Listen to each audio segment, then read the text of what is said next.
Basically cost audit, হ্যাঁ, এটা একটা interesting topics in a sense যে আসলে আমাদের দেশে যে চ্যালেঞ্জটা হয় যে সাধারণত ওনাররা অথবা অন্য রেগুলেটররা কস্ট অডিটের ব্যাপারে যতটা না আগ্রহী, এর অন্যতম কারণ হচ্ছে আসলে কস্ট এলিমেন্টটা কেউ সাধারণত বলতে চায় না। স্বাভাবিকভাবে আমি ব্যবসা করব, আমার কস্টিং এর ভিতরে কিন্তু আপনাদেরকে ওই যে ইয়ের গল্প বলেছিলাম, কোকা কোলার গল্প বলেছিলাম, আপনাদের নিশ্চয়ই মনে আছে। সো লাইক কোকা কোলার গল্প, আমরা যদি মনে করেন যে আমাদের সিক্রেট কস্টিং আমাদের এগুলো জানে, তখন আমাদের বিজনেস সিক্রেসি অনেক ক্ষেত্রে নষ্ট হতে পারে। দ্যাটস ওয়াই অনেক ক্ষেত্রেই ওনারা কস্ট অডিটের ক্ষেত্রে একটু রিল্যাক্টেন্ট অনেক ক্ষেত্রেই। বাট আমার পার্সোনাল এখানে একটা অপিনিয়ন হচ্ছে যে if we can do the cost audit, it will help to increase the efficiency. আমাদের ইফিসিয়েন্সি বাড়বে এবং আমাদের যেটা হতে পারে সবচেয়ে যেটা বেনিফিটেড হবে হচ্ছে আমাদের কাস্টমার গ্রুপ, আমাদের স্টেক হোল্ডার। বিকজ যখন আপনি কস্ট অডিট করবেন তখন মানে যেটাকে নন ভ্যালুয়েডিং যে জিনিসগুলো আছে, সেই জিনিসগুলো কিন্তু আপনার এলিমিনেট হবে, ফলে প্রফিট হবে। আপনারা আপনার টার্মটা কিন্তু এটা কিন্তু গতবার সিএমএ পরীক্ষা আসছে, আপনারাও মাথায় রাখেন যে আপনাদের এরকম টার্ম কিন্তু আসতে পারে। সেটা হচ্ছে যে ব্লু ওশান স্ট্র্যাটেজি। হ্যাঁ, সো কস্ট অডিট প্রসঙ্গে কথাটা বলি কারণ গতবার আপনার স্ট্র্যাটেজিক ম্যানেজমেন্ট অ্যাকাউন্টিং এ সিএমএ তে কোশ্চেনটা আসছে। সো আপনারা একটু জাস্ট জেনে রাখেন, সেটা হচ্ছে অন্য অন্য সাবজেক্টও কাজে লাগবে, প্লাস আপনাদের প্রফেশনালি দরকার। Blue ocean is a strategy যেখানে আসলে আপনি এক্সিস্টিং মার্কেটে মারামারি করে কাটাকাটি না করে ভ্যালুয়েডিং সার্ভিসগুলো অ্যাড করবেন। মানে আপনি এমন কিছু বিজনেস করবেন যেখানে নতুন কোনো ফিচার অ্যাড হবে, যেখানে কম্পিটিশন কম থাকবে। সো এই যে ব্লু ওশান স্ট্র্যাটেজি, এর মানে হচ্ছে যে আপনি কস্ট কাটেল করে কোয়ালিটি ডিট্রয়েট না করে আপনি কিন্তু নতুন নতুন প্রোডাক্ট সার্ভিস ইনোভেট করতে পারেন, যেটা আপনাকে হেল্প করবে to serve the community and profit maximisation হবে। Cost audit is also area যেখানে ফোকাস করলে আপনার যেমনি ভাবে আপনার প্রফিটেবিলিটি বাড়তে পারে, সঙ্গে সঙ্গে আপনার নন ভ্যালুয়েডিং যে সার্ভিসগুলো আছে সেগুলো আপনাকে এলিমিনেট করে আপনার ইফিসিয়েন্সি আসতে পারে। সো গত ক্লাসে we have discuss about the legal framework of cost audit. এখানে ওয়ান্স এগেইন এটা আপনাদের পরীক্ষায় ধরেন এসেই গেছে, এই ধরনের কোশ্চেন আসে, এই জন্য বলছি যে আমরা আমাদের যে কোম্পানিজ অ্যাক্ট 1984, আপনাদের একটু কথা বসে বলি, কোম্পানিজ অ্যাক্টের যে চেঞ্জ গুলো আসছে, নতুন কোম্পানি অ্যাক্ট, ওর উপরে আমি একটা পিপিটি বানিয়েছি, একটা ভিডিও বানিয়ে দিব, আপনাদের লিঙ্কটা দিয়ে দিব, দেখে রাখেন। পরীক্ষা যেহেতু সামনে আসে, ইনস্ট্যান্টলি যারা কোশ্চেন সেটার they have mind set up যে কর্পোরেটের চেঞ্জ আসছে, আপনারা জানেন, তারপর আমি দিয়ে দিব। তো যেটা বলছিলাম যে 1994 সালে কোম্পানি অ্যাক্টের 220 সেকশনে হচ্ছে বলা আছে যে contains the provision and the government may by order direct, government কিন্তু মে বলা আছে, ম্যান্ডেটরি না। এই যে সেক্টর ওয়াইজ গতকালকে বলতেছিলাম যে আমাদের ফার্মাসিউটিক্যালস, আমাদের হচ্ছে এফএমসিজি কিছু সেক্টরে বলা আছে by the order direct that cost audit account cost an audit of cost account of the company shall be conducted in such a manner as may be specified in the order by the auditor who shall be a cost and management accountants, that is হচ্ছে CMA। হ্যাঁ, এবং within the meaning of cost and management accountants ordinance 1977।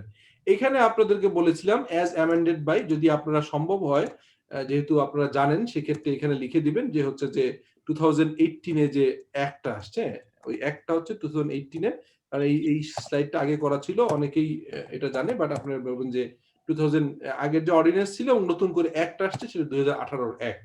সেটা অনুযায়ী cost and management accountancy. আচ্ছা, section 2 company অ্যাক্টের section 202 subsection 2 তে বলা আছে has been provision that an audit conducted by auditor under this section shall be in addition to the audit conducted by the auditor। 210 এ বলা আছে আমাদের statutory audit, that is হচ্ছে যে আপনারা CA farm, আমরা যে চার্টার অ্যাকাউন্টেন্ট, লাইক আমার একটা ফার্ম আছে, আপনারা জানেন যে শফিকুল আলমান কোম্পানি, আমাদের যে স্ট্যাটুটরি অডিট এটা হচ্ছে আরজেসি বলেন বা এনবিআর বলেন, সব জায়গায় আপনি রিটার্ন সাবমিট করলে you must have to have audited financial statement.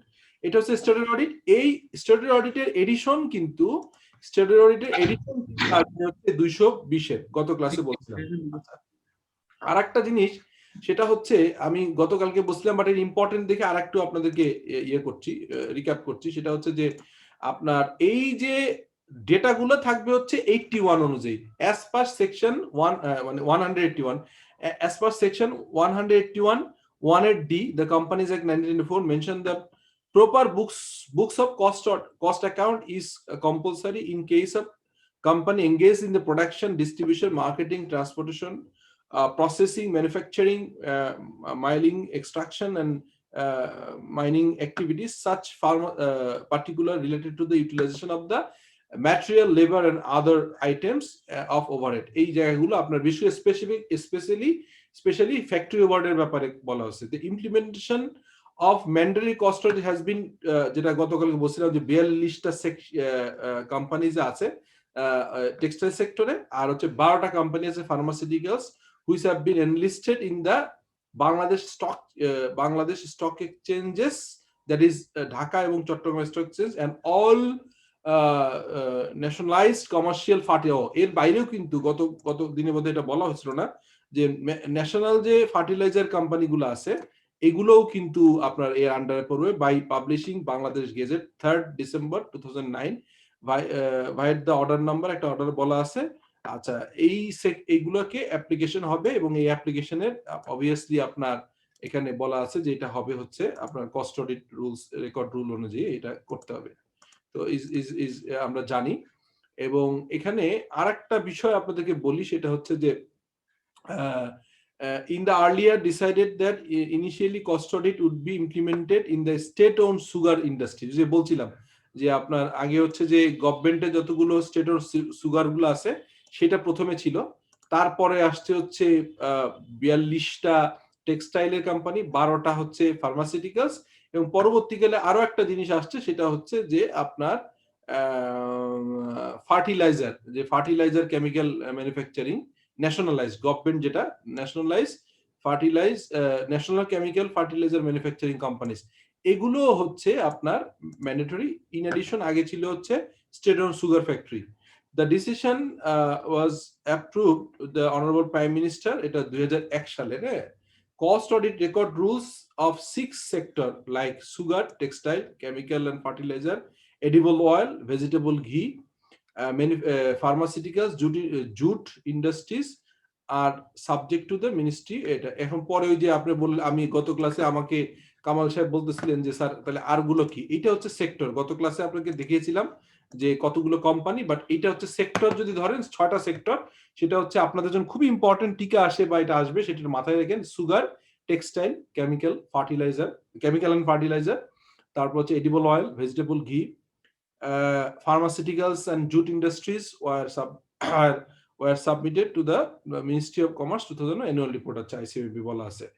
Thus mandatory cost audit in Bangladesh is being implemented and CMA profession have been responsible, এটা বলা আছে। অ্যাডভান্টেজ আমরা জানি আসলে এটা হচ্ছে কর্পোরেট গভর্নেন্স এস্টাবলিশমেন্ট, তারপর হচ্ছে প্রফিটেবিলিটি ইনক্রিজ করবে, কাস্টমাররা লো কস্টে প্রোডাক্ট পাবে, এই জিনিসগুলো এখানে আছে। এর আসলে ফার্দার এই শীটটা আপনাদের যেহেতু দিয়ে দিব, আমার মনে হয় যে একবার পড়ে নিলে হবে। সো কস্ট অডিট সম্পর্কে ওভারঅল একটা যে ব্রিফ দিলাম, এখানে কোনো আপনাদের কোনো কোশ্চেন আছে? কাইন্ডলি যদি কোনো কোশ্চেন থাকে আপনারা you are free to ask, otherwise আমি পরে ইয়েতে চলে যাব। গত ক্লাসে একটু বলছিলাম, আজকে আবার ডিটেইল বললাম। হ্যাঁ স্যার, কস্ট অডিটটা কি অ্যানুয়াল রিপোর্টের মতো পাবলিশড হয়েছে? আচ্ছা, এখানে হচ্ছে কি দেখেন, এখানে ইন্টারেস্টিং হচ্ছে আপনি একটা খুবই চমৎকার কোশ্চেন করেছেন, সেটা হচ্ছে খুব রিলেভেন্ট কোশ্চেন। আমি আপনার চেহারাটা দেখলে ভালো হবে। হ্যাঁ, যেটা বলছিলাম যে কস্ট অডিট, প্রথম দিন কামাল সাহেব বলছিলেন ছবি না দেখলে কিন্তু কানেক্ট করা কঠিন হয়ে যায়। অনেক সময় ধরেন আমরা বাসায় থাকি তো মনে করি যে একটু ক্যাজুয়ালি, কিন্তু ফর্মাল থাকলে কিন্তু একটা মজা আছে। যেটা বলতেছিলাম যে আপনার কোশ্চেনটা দেখেন, আমাদের যে অ্যানুয়াল রিপোর্ট গুলো আসে, এইটা আসলে মানে অ্যানুয়াল রিপোর্ট হচ্ছে লিস্টেড কোম্পানি ম্যান্ডেটরি, এবং এই গাইডলাইন কি বাংলাদেশ সিকিউরিটি এক্সচেঞ্জ কমিশন এবং তার corporate governance guideline, plus Dhaka এবং চট্টগ্রাম স্টক এক্সচেঞ্জের রিকোয়ারমেন্ট গুলো। এখন কোশ্চেন হচ্ছে যে সেক্টর গুলো হচ্ছে যে আপনার mandatory for the cost audit, সেগুলোর কিন্তু ওইটার কস্ট অডিট রেকর্ড রুল বা রিপোর্টটা কিন্তু পাবলিশ করতে হবে। যেমন ধরেন লিস্টেড কোম্পানির জন্য কমপ্লায়েন্স অডিট একসময় কিন্তু ছিল না, আমরা যেটা সেক্রেটারিয়াল অডিট বা যেটা আমরা কমপ্লায়েন্স অডিট করি। তো সেই জিনিসটা যখন ছিল না তখন কিন্তু ছিল না, যখন সবার জন্য লিস্টেড কোম্পানি ম্যান্ডেটরি তখন কিন্তু ছাপাতে হচ্ছে। সিমিলারলি যাদের জন্য কস্ট অডিটটা ম্যান্ডেটরি তাদের ছাপাতে হবে, কস্ট অডিট রিপোর্টটা দিবে আর কি, ঠিক আছে? বাট সব সেক্টরের জন্য তো না, মাত্র 6টা সেক্টরে। তাও এটা নিয়ে আসলে অনেক ধরনের ইস্যু আছে। আমি যেটা বললাম সেটা হচ্ছে কস্ট অডিট অনেক ক্ষেত্রে মানে সিক্রেসির ব্যাপার থাকে, হ্যাঁ, এবং অনেক ক্ষেত্রে দেখা যায় যে কস্ট অ্যাড হয়। আসলে অডিটটাকে বাংলাদেশের পার্সপেক্টিভে কিন্তু কখনোই ভ্যালু এডিং সার্ভিস বলে খুব একটা মনে করা হয় না। মনে করা হয় যে it's a additional cost, but ultimately কিন্তু যদি ইফেক্টিভলি অডিট হয়, অডিট কোয়ালিটি যদি ইমপ্রুভ করা যায়, তাহলে কিন্তু ভ্যালিডেশন হয়। আমি আপনাদের ছোট্ট একটা উদাহরণ দিই, আপনারা এটা একটা প্র্যাকটিক্যাল উদাহরণ। সেটা হচ্ছে যে আমি যখন আজ থেকে অলমোস্ট 3 বছর আগে, দ্যাট ইজ 18 মার্চে আমি অ্যাপ্লাই করি ফর আওয়ার সিএ ফার্ম। আমরা সেপ্টেম্বরে যে লাইসেন্স পাই, বাট এর ভিতরেই একটা অডিট পেয়েছিলাম। অডিটটা করেছি আমরা বাংলাদেশের যে এডিবল অয়েল খান না আপনারা, যেমন ধরেন মেরিকোর খান, যেটাকে আমরা রাইস ব্র্যান্ড অয়েল বলি, হ্যাঁ, ওই রাইস ব্র্যান্ড অয়েল হচ্ছে মেরিকো, প্লাস হচ্ছে আরেকটা আছে এডিবল অয়েল কোম্পানি, বাংলাদেশে আরেকটা কোম্পানি আছে। এই দুইটা কোম্পানি যে কোম্পানি থেকে থার্ড পার্টি করায় নেয়, মানে যাদের ম্যানুফ্যাকচারিং ফ্যাসিলিটি আছে, এরকম একটা কোম্পানি, সেই কোম্পানিতে আমাদেরকে নিয়োগ করলো যে আপনারা আমাদের প্রফিটে কেন আসে না, হ্যাঁ, আমরা এত ভালো ব্যবসা করি, আমাদের যে ক্যাপাসিটি আছে পুরোটাই আমাদের কোম্পানি থেকে সেল হয়ে যায়, আমাদের মার্কেটের প্রোডাক্ট দেই না, আমরা দুইটা বড় কোম্পানি সাব কন্ট্রাক্টিং করে নেয়, কেন প্রফিট করতে পারি না? পরে আমরা যখন কাজ করলাম, আলহামদুলিল্লাহ এত চমৎকার করে বের করলাম যে আমরা দেখলাম যে ধরেন লেটস সে আপনার অয়েল তো কয়েকটা স্টেজে বেরোয়, হ্যাঁ, একটা হচ্ছে ক্রুড অয়েল বেরোয়। তো আমরা দেখলাম যে ক্রুড অয়েল থেকে যদি আপনি বেশি রিফাইনারি করে বেস্ট প্রোডাক্ট বের করতে চান, ওই যে প্রসেসটা, ওই প্রসেসের কস্ট এবং ক্রুড অয়েল বিক্রি, ধরেন ক্রুড অয়েল লেটস আমি 10 টাকায় বিক্রি করতে পারি, এখন 20 টাকায় বিক্রি করতে পারি, মনে করেন যে সুপার একটা তেল, ভালো তেল। এখন এই পরবর্তীকালে যে 10 টাকা জিনিস 20 টাকা বিক্রি করলাম, ওই প্রসেস শেষ করতে যে 11 টাকা লেগে যায়। আমি বুঝতে পারছি ওই প্রসেসটা কঠিন, কারণ কি তাদের ওই বিভিন্ন জায়গায় গ্যাসের যে ইউজ হয়, ওইখানে সাবমিটার গুলো ছিল না, তারা বুঝতে পারে না কোন প্রসেসে কেমন লাগছে।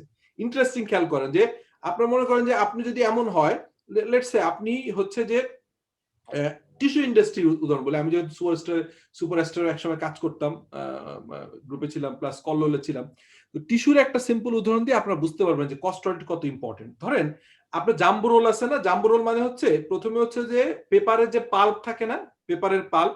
আমি এই ঘটনাগুলো কেন বলি, আপনারা সবাই ছোট্ট ছোট্ট করে এক্সাম্পল পরীক্ষায় দিবেন। আমি তো দীর্ঘদিন ধরে খাতা দেখা প্রসেসে 3টা ইনস্টিটিউট প্লাস হচ্ছে এখন আরো 2-একটা ইনস্টিটিউটের সাথে কাজ করি, হ্যাঁ, রিসেন্টলি আপনার আরো গভর্নমেন্টের কয়েকটা ইনস্টিটিউশনে কাজ করছি। তো আমার কাছে মনে হয়েছে যে পরীক্ষার খাতায় যদি একটু একটু ডিস্টিংগুইশ করা যায় নিজেকে, ইটস বেটার। তো যেটা বলতেছিলাম, ধরেন আপনার হচ্ছে যে উড পাল্প মানে গাছের যে পাল্প, আর হচ্ছে ওয়েস্টেজ পেপার মিক্স করে বিভিন্ন রেশিওতে মিক্স করে পেপার বানানো হয়, যেটা হচ্ছে ভার্জিন পেপার বলে। মানে যে কিছু টিস্যু, ধরেন কল্লোলের একটা টিস্যু আছে যে ফে টিস্যু, খুবই সফট এবং নরম, ওটাতে কিন্তু ধরেন 95% হচ্ছে উড পাল্প মানে অরিজিনাল করা, আর ওয়েস্টেজ পেপারের পরিমাণ নাই বললেই চলে। যত বেশি ওয়েস্টেজ পেপার হবে, দেখবেন কিছু টিস্যু আছে বাংলা বা রেস্টুরেন্ট ইউজ করে, কালো কালো হার্ড টিস্যু, ওইটা কিন্তু মানে ভার্জিন পাল্প মানে গাছের পাল্প নাই, পুরনো যে ওয়েস্টেজ পেপার কিনে না, ওগুলা হচ্ছে মিক্স করে ওদের করে ওই যেটা করা হয় মন্ড বানায়, পুরনো কাগজগুলো মিক্স করে আপনার গলায় ফেলে, তখন ওই কালি বা ময়লাগুলোকে উঠায় ফেলে ওটা তৈরি করে। কোশ্চেন হচ্ছে, ধরেন তো দুইটা হয়, একটা হচ্ছে জাম্বো রোল বিক্রি করে আর পরে কেটে কেটে ফিনিশ বক্স হিসেবে বিক্রি করে, সুন্দর। তো এখন কোশ্চেন হচ্ছে যে ধরেন এক টনের একটা হচ্ছে যে যদি আমি ইয়ে বের করি, 1 টনের একটা আপনার জাম্বো রোল বের করি, তাহলে আমি বিক্রি করতে পারি 1,90,000 টাকা। এখন ওইটাকে কেটে ছেটে ব্র্যান্ডিং করে, হ্যাঁ, বহুত কিছু করে আমি বিক্রি করি ধরেন 2.5 লাখ টাকা। এমনও হতে পারে যে আমার যদি আমি ইন্ডাস্ট্রি বেস হই, আমি যদি শুধুমাত্র ওই পাল্প থেকে জাম্বো রোল বানায় বিক্রি করে দিয়া, যারা রিটেল করে তারা যদি এটা কাজ করে, কারণ রিটেল করতে গেলে চ্যালেঞ্জটা কি দেখেন, আপনার টিস্যু হচ্ছে লাইট প্রোডাক্ট, বাট অনেক বড় বড় কার্টুন হয়, ঠিক আছে, এটা ডিস্ট্রিবিউশন কস্ট হাই, তারপরে ওয়েস্টেজ হয়, ভেঙে যায়, টিস্যুর বক্সের প্রেসারে ভেঙে যায়। সো দেখা যায় যে আমি আমার বিবেচনা যারা ম্যানুফ্যাকচারার, তারা কিন্তু জাম্বো রোল বিক্রি করে B2B মানে বিজনেস টু বিজনেস ব্যবসা করা বেটার। B2C গেলেই আপনার 12 পিসের 2 পিস ফ্রি দাও, 12 পিসের 3 পিস ফ্রি দাও, কাস্টমার দোকানদার থেকে রিটেলার থেকে ফেরত চলে আসে, আপনার ময়েশ্চার জমে যায়, বৃষ্টিতে ভিজলে নষ্ট হয়। সো আপনি যদি আপনার স্ট্র্যাটেজি থাকে আমার স্ট্রেংথ হচ্ছে ম্যানুফ্যাকচারিং, আমি ম্যানুফ্যাকচারিং স্ট্রেংথ, আমি জাম্বো রোল বিক্রি করে যারা এফএমসিজি ব্যবসা করে তাদের কাছে বিক্রি করে ছেড়ে দিব।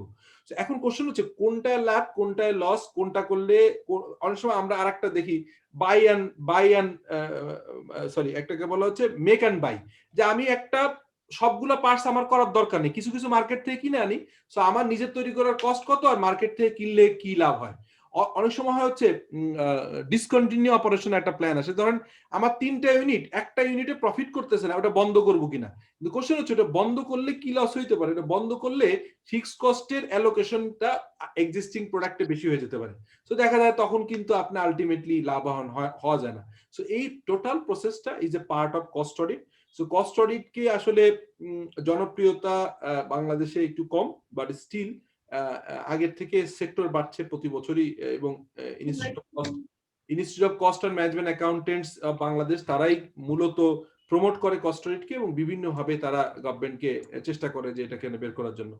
তো এখন কস্ট অডিটের ইয়ের একটা কোশ্চেন ছিল কামাল সাহেবের, আর যদি কোনো কোশ্চেন না থাকে তাহলে আমি অন্য ইয়েতে যেতে চাচ্ছি আর কি।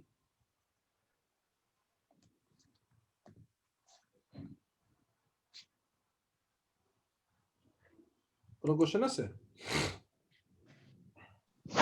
স্যার?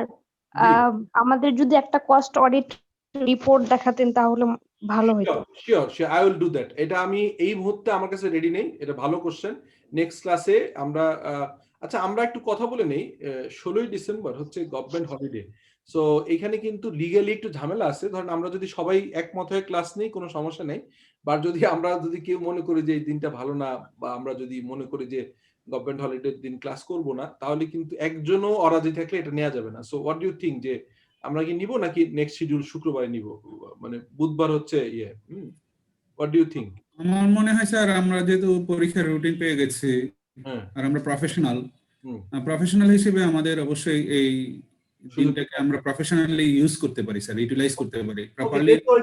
ওই দিন মোটামুটি বাসায় আমরা থাকবো, সো আমরা একটু রিল্যাক্স মোডে ক্লাসটা নিতে পারবো। সো অন্যরা কোনো দ্বিমত না থাকলে আমরা তাহলে আমি একটা শিডিউল দিয়ে দিব, ওই দিনে আমরা ক্লাস নেই। তাহলে আমাদের মনে হয় this is our third class, তাহলে ফোর্থ হবে, ফোর্থের পরে আর 2টা থাকবে নরমালি এই ক্লাসে। তারপরে তো আমরা আরেকটু বলছি যে একদিন আমরা ওভারঅল এই কোশ্চেন প্লাস আপনার 2 ঘন্টা সময় কিন্তু এনাফ অন্য কোশ্চেন একটু সলভ করা বা টেকনিকটা কিভাবে করবেন, এক্সাম টেকনিক নিয়ে কিছু কথা বলবো। হ্যাঁ, তো ঠিক আছে, আমরা কি করতে পারি? অন্যরা কি বলেন? আজকে তো পার্টিসিপেন্ট মৌনত সম্মতির লক্ষণ স্যার, সবাই যেহেতু সবাই রাজি আছেন বোঝা যায় sir. Very good thank you. তাহলে আমরা নেক্সট ক্লাস নিচ্ছি ইনশাআল্লাহ, ওই দিন থাকলো। আমি এবার হচ্ছে সিস্টেম অডিটটা দেখতে চাচ্ছি, কারণ আমরা কিন্তু ম্যানেজমেন্ট অডিট নিয়ে অনেক কথা বলছি, আরো দিব আপনাদেরকে ম্যাটেরিয়াল। তো আমি এখন সিস্টেম অডিট নিয়ে কথা বলি, যেটা হচ্ছে যে আমাদের সিস্টেম অডিটটা নিয়ে কথা বলতে চাচ্ছি। সেটা হচ্ছে effective internal control system audit, information system audit. এখন কি আমার স্লাইড দেখা যায়? আবার আমি স্লাইড চেঞ্জ করে সিস্টেম অডিট দেখা যায়? জি স্যার, দেখা যায়। Okay, thank you. তাহলে আমাকে কেউ একজন বলেন তো, what do you mean by system audit? System audit বলতে আমরা কি বুঝি? মানে আমরা ধরেন পেপারটা পড়ি না, আমাদের কি মাথায় আসে বলেন তো একটু। স্যার আমি বলবো স্যার, বলেন প্লিজ। ব্যাংকিং ইন্ডাস্ট্রিতে যেটা স্যার আমরা হামেশা দেখছি স্যার, সিস্টেম অডিটটা খুবই ইম্পর্টেন্ট। বিশেষ করে স্যার ইন্টারন্যাশনালি যখন ইনফরমেশন টেকনোলজি বা এই ধরনের সিস্টেমগুলি রোবাস্টলি এক্সপান্ড করছে এবং আমরা ডিজিটালাইজড সিস্টেমের মধ্য দিয়ে এখন যাচ্ছি সারা পৃথিবীতে। এই যেমন স্যার বাংলাদেশ ব্যাংকের কিছুদিন আগে আপনি জানেন স্যার, বাংলাদেশ ব্যাংকে বিশাল বড় একটা কেলেঙ্কারি হয়ে গেছে, গভর্নর পর্যন্ত রিজাইন করতে হয়েছে স্যার। তো সেক্ষেত্রে এই সিস্টেম অডিটটা খুবই ইম্পর্টেন্ট। আমাদের প্রত্যেকটা সিস্টেমে যে এই যে সফটওয়্যার গুলি আছে, আমরা যে ব্যাংকিং সফটওয়্যার গুলি, এখানে একটা পয়সাও যদি এদিক সেদিক হয় স্যার, সেক্ষেত্রে কিন্তু এটার জন্য অনেকে মানে মাস্ট চাকরি চলে যাবে। তো দেখা যায় যে সিস্টেমে অনেক জটিলতা বলবো না স্যার, এটা টেকনিক্যাল ইস্যু।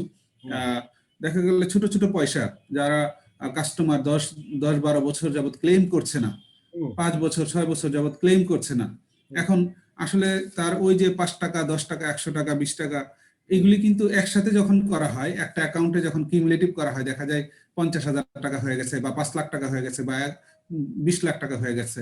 জি তো এটা যদি অডিট না করা হয়, যে এই সিস্টেমটা জানে, তার কাছে সুপার পাসওয়ার্ড আছে, সে কিন্তু স্যার এইরকম ভাবে নিতে থাকবে এবং ফ্রড হতে থাকবে, এবং এই ফ্রডগুলি আস্তে আস্তে বড় হতে থাকবে।